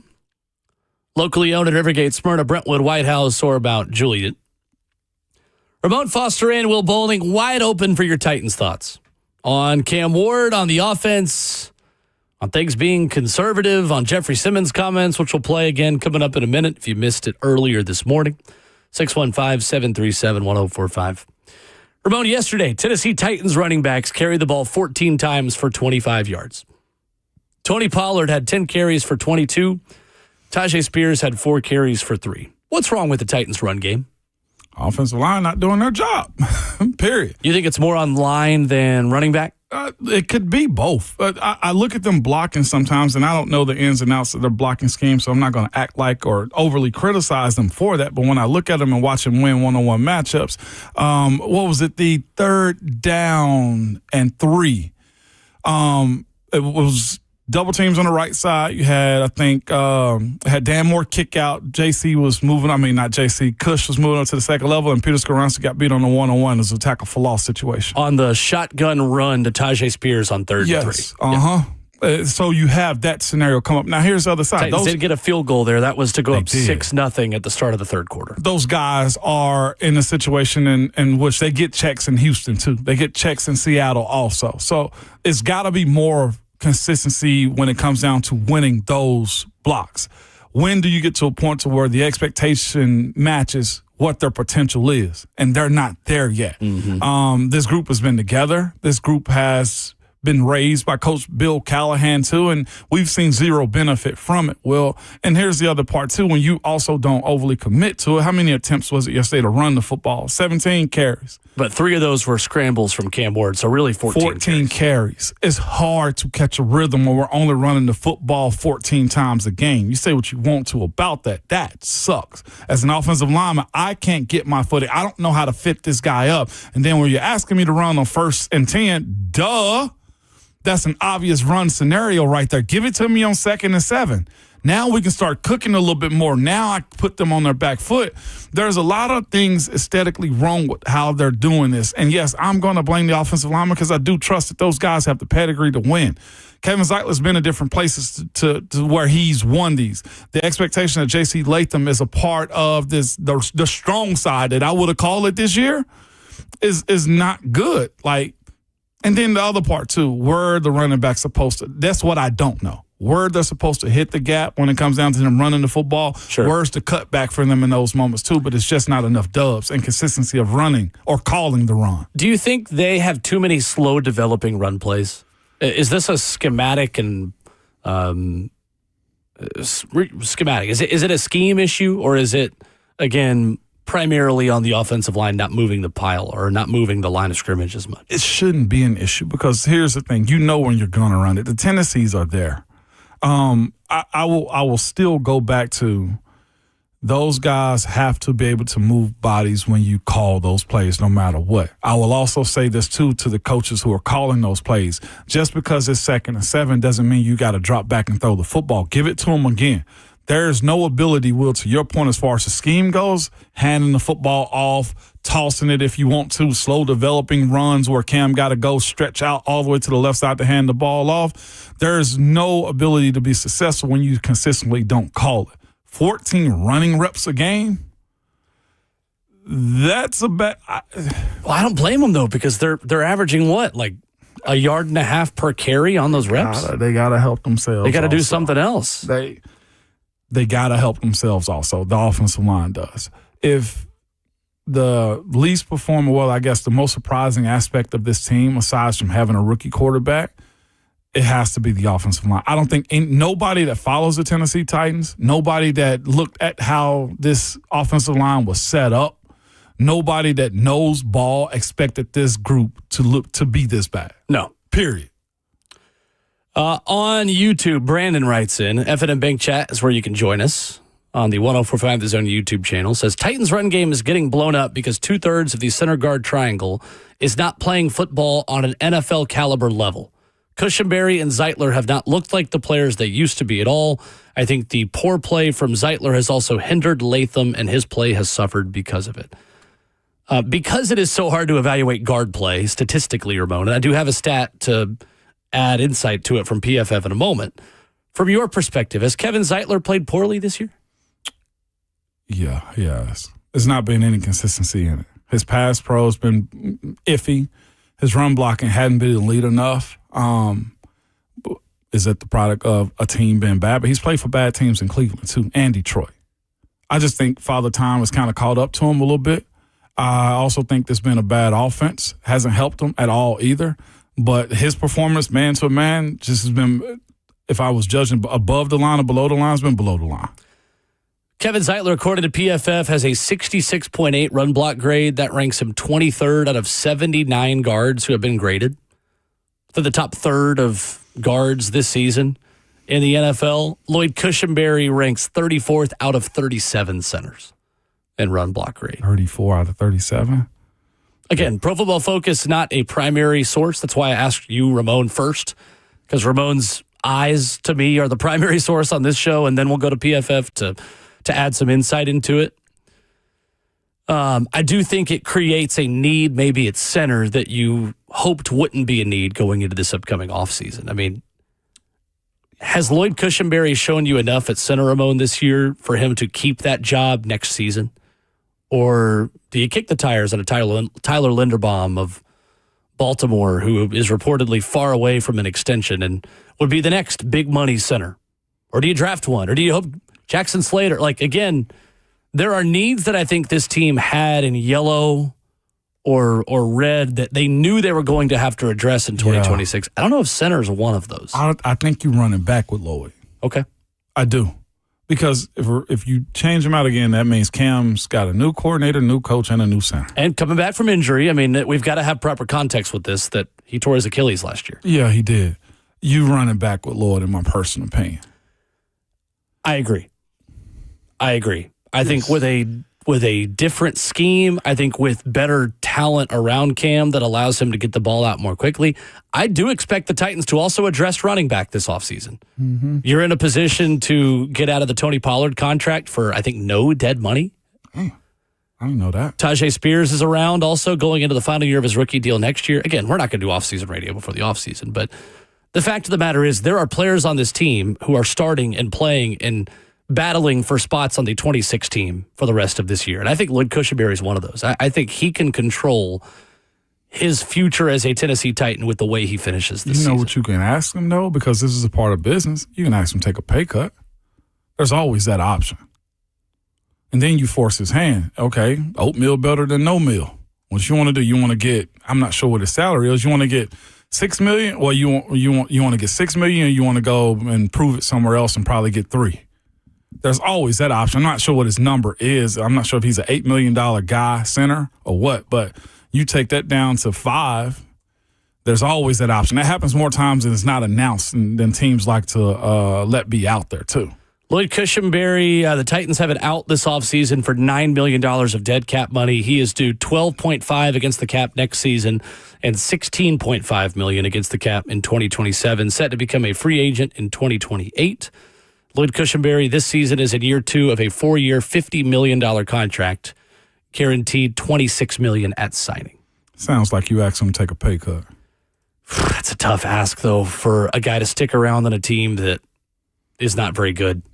To say, please continue to stomach this rebuild. Oh, and by the way, you're gonna make less money in the process. So this is where you also hit him at with it too. Then, and you say, okay, you can, if he's slated to make 12, then you take him down to 6.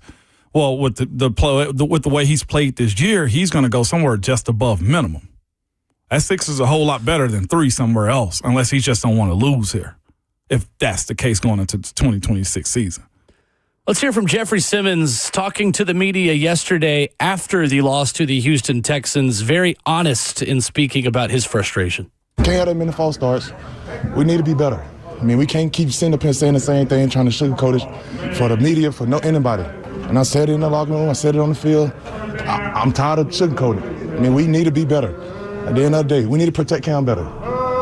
Simple. How do you guys feel as a defense when knowing if you give up 2 touchdowns or whatever, that's going to be hard to win? I mean, at the end of the day, it's about complementing football. We have to play better team football. Game ball, AK. We down the drain. Sometimes the offense can be playing good. Sometimes the defense. But how can we play good as a team, three phases? We not playing good team football right now, and it's showing. And Mike said it at practice Friday. We had freaking 4 false starts Friday. We playing at home. We shouldn't have that many false starts. Don't care. Like I'm tired of saving feelings. I'm tired of losing. That's what I'm tired of doing. I mean, guys on this team fighting. Ridge fighting. Arden, we fought all the way back from injuries. Just because the team and this game means so much to us. Everybody had to take that same approach. Take this approach. We grown men. Everybody have a job to do, and we need to attack this game. We need to attack every day with a better attitude, and like I said, we need to play better football as a team. Jeffrey Simmons postgame. That's my takeaway from everything that happened yesterday, Ramon. My headline of the game and of the weekend is that frustration is starting to boil over. I don't blame anyone for it. I'm not surprised by it.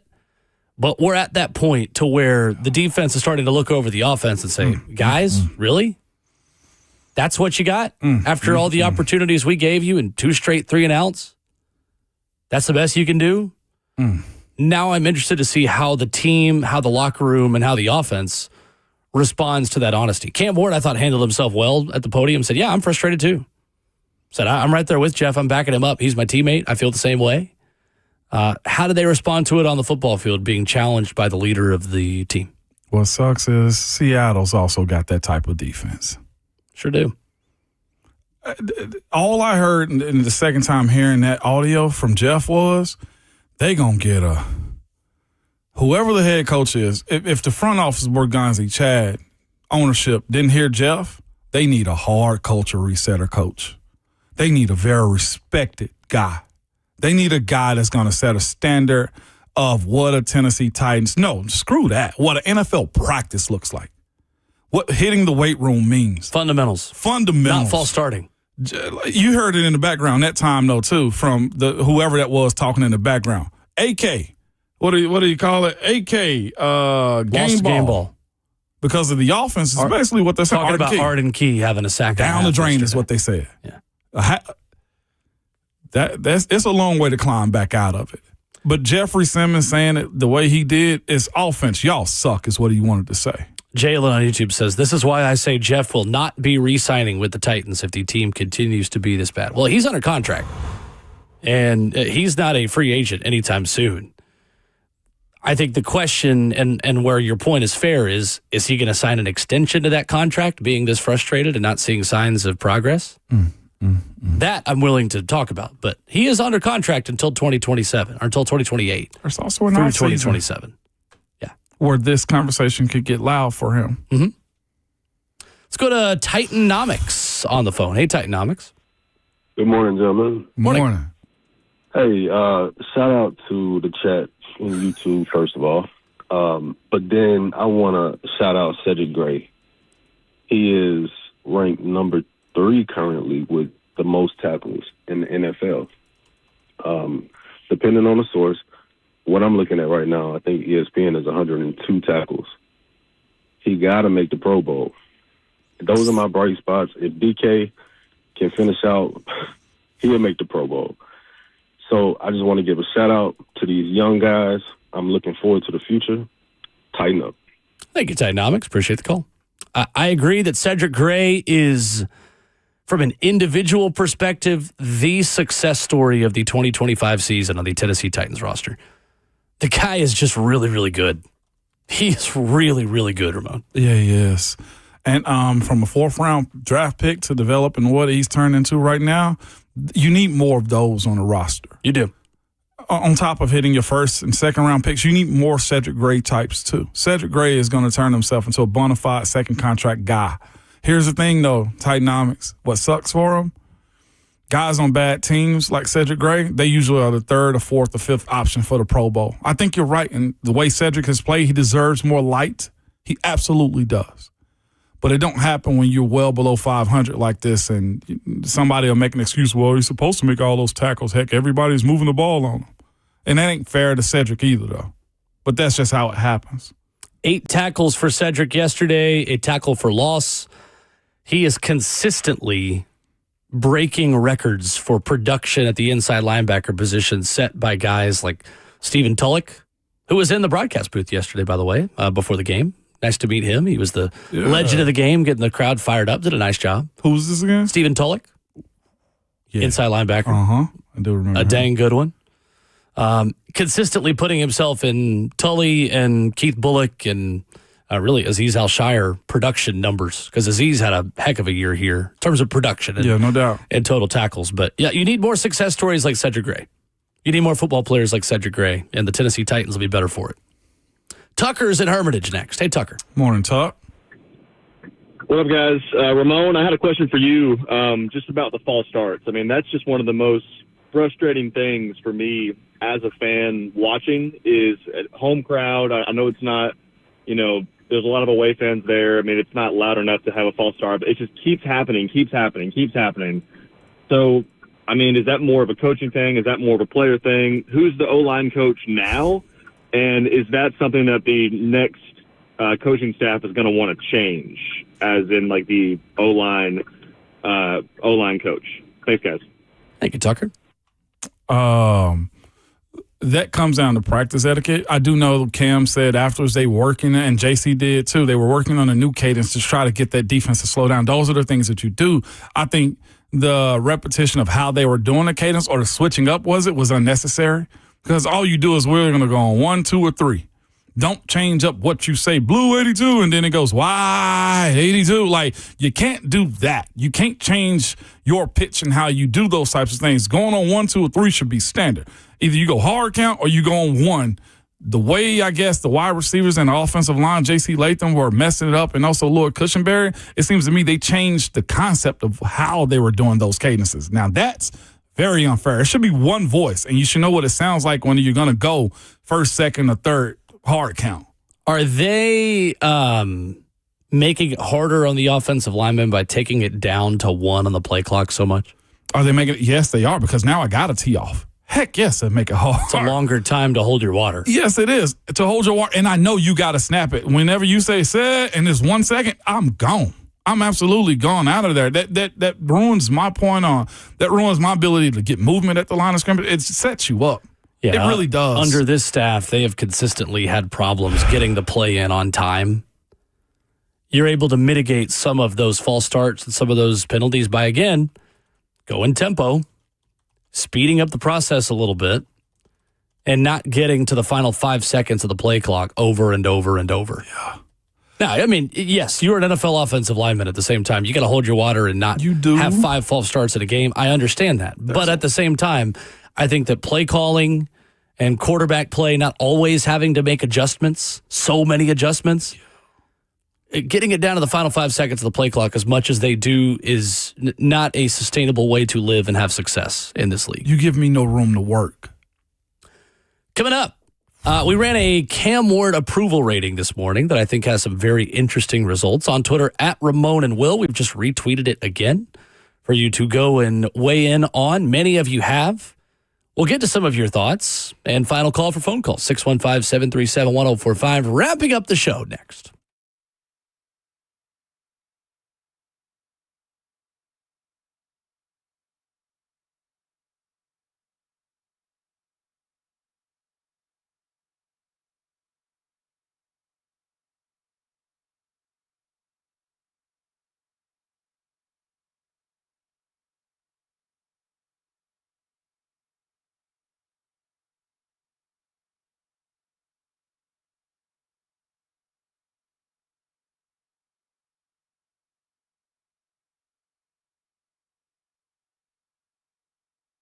Is your concrete in need of repair? Maybe your sidewalk has shifted on you. Your driveway is cracked and sinking, or your porch steps. Maybe Dave moved on you. Shifting concrete can create a dangerous situation and trip hazard around your home. It's also just a big eyesore. It's Ramon Foster, and whatever is going on with your concrete, call United Structural Systems. Ask them about their polyurethane foam injections. You've heard about USS for a long time. It's the same company that's provided superior foundation repair and waterproofing to Middle Tennessee since 1994. Well, they can fix your sunken and settling concrete. USS uses polyurethane foam injections to lift and repair your sinking concrete in a matter of minutes. Lifted concrete can be walked on immediately or even driven on after about 30 minutes. So Don't go through that long, expensive process of ripping out and replacing concrete. Reach out to the company I trust for a free estimate. And that's the United Structural Systems.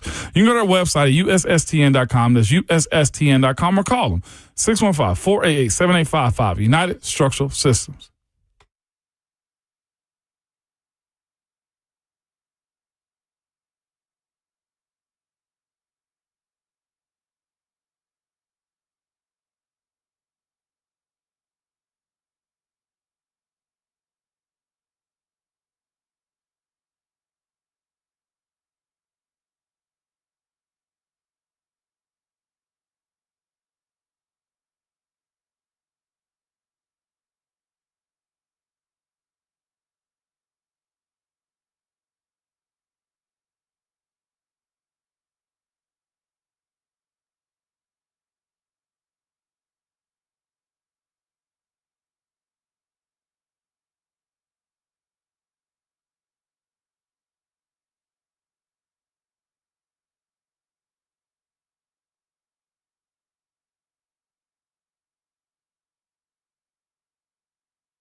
Ramona Will, 104.5 The Zone, fueled by Scooter's Coffee, wrapping up the show. At Ramona Will on Twitter, Ramon Foster, Justin Hawkins, Will Bowling. You feel a little bit like a therapist sometime on Mondays? You know, the Bench Warmers movie where they went and got the guy with his birth certificate that said, I am 12. I'm putting a birth certificate on my wall that says, I am a psychiatrist, too. I'm putting it up. I promise you. Source? Trust me, bro. Source? Me.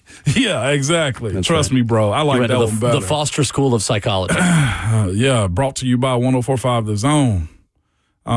But again, I know we're going to bring this up again, but Jeff's comments are very damning of where this team is, though, too. It's just my personal opinion. Hearing the chatter in the background from I'm guessing the defensive guys speaking about how Arden Key should have got a game ball. That situation was very, I'm sure, frustrating for them. And the issue is the Titans are already playing a fourth place schedule when it comes down to where they finished last year. But everybody else that was in fourth place with them have gotten better, way better. Denver has gotten better. Where Seattle has gotten better. Like it's just not a good year to be the Titans with a rebuild in full form right now. On Twitter, at Ramon and Will, where this morning we have a Cam Ward approval rating that you can still vote on. It is open until tomorrow morning. We will spend a little bit more time on some of these results tomorrow because I think many of you have thoughts that we weren't able to get to. So, of course, we'll be open on the phone lines the rest of the week, too. But we asked, what is your Cam Ward approval rating through his first 10 starts? At 104.5 The Zone said, reply if you're somewhere in between any of these choices or haven't seen enough games to have an opinion yet. Our options we gave you in the poll were strongly approve, somewhat disapprove, strongly disapprove. 52% of you somewhat approve of Cam Ward. It's actually higher than I expected.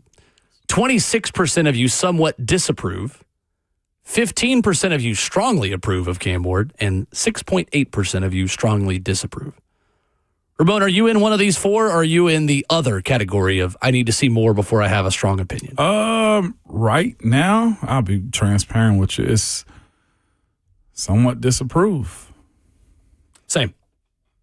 If I had to make a pick, I want to see the end product at the end of the season before I make a really good determination. Yeah, but fact. As of today, if you're asking me for an in-progress grade, I think it's been below my expectations for Cam Ward in this offense. Yeah. What was I guess the fairness to Cam is, what was our expectation for him? Our hope was that he would be equivalent to what the past number one overall pick quarterback was, who lost his head coach midseason on Thanksgiving. We talked a lot about Caleb Williams' stat line and how that was realistic and within reach for Cam Ward. Now, the context. We said, man, because Calvin Ridley is going to be over 1,000 yards of that. Unfortunately, due to injuries, that was not the case. So, all right, let's lower the expectations a little bit. I still don't think this offense and Cam have met what we hoped he would be. Doesn't mean you move on from him. Doesn't mean you give up. Definitely doesn't mean you're going to have a QB competition with Will Levis, like one caller suggested earlier this morning. It just means what it is that through 10 games, it's not been what you hoped it would be. That's why they play 17. He's got a lot of football left to change the opinion and the story of what this rookie season is. But as of today, I think it's somewhat disapproved. And I think also, too, the other side of it is where you were coming from to who you were picking. Mm-hmm. From where Will Levis was, you thought that Cam solved all of those issues immediately. The leadership part he does, but leadership doesn't equate to the football field, though. Sure. The good news, I think, about Cam Ward, Ramon, is this. Here's the silver lining I'll leave people with this morning. If Cam Ward was voting in this poll, you know what he's voting. Strongly disapprove. If Cam Ward is evaluating himself, if you asked Cam Ward, what's the approval rating of Cam Ward, I can tell you with 100% certainty, Ramon, that he would say strongly disapprove or 1 and 9. He is accountable for his own play. I don't think anybody's going to work harder than him on that roster. I still believe in Cam Ward. I know many of you do as well. Things are frustrating right now. Things are bad. I think the silver lining is that you've got the kind of human and the kind of person and football player that is well positioned to come out of this well on the other side. We'll see. Jack on YouTube says, this topic is whack and weak. Well, I'm sorry. We'll have more topics tomorrow. No, we won't. I'm gonna do it again. I'm going to do this topic even harder. I'm going to do it harder, yeah. Michael Penix, by the way, potentially season-ending knee injury yesterday. Adam Schefter just a minute ago. Kirk Cousins time. I hope you got your Coles cash, Atlanta Falcons fans. Back at it tomorrow morning, 6 a.m. But remember, if this topic is stupid or not, your Twitter fingers and your mic is always hot, baby.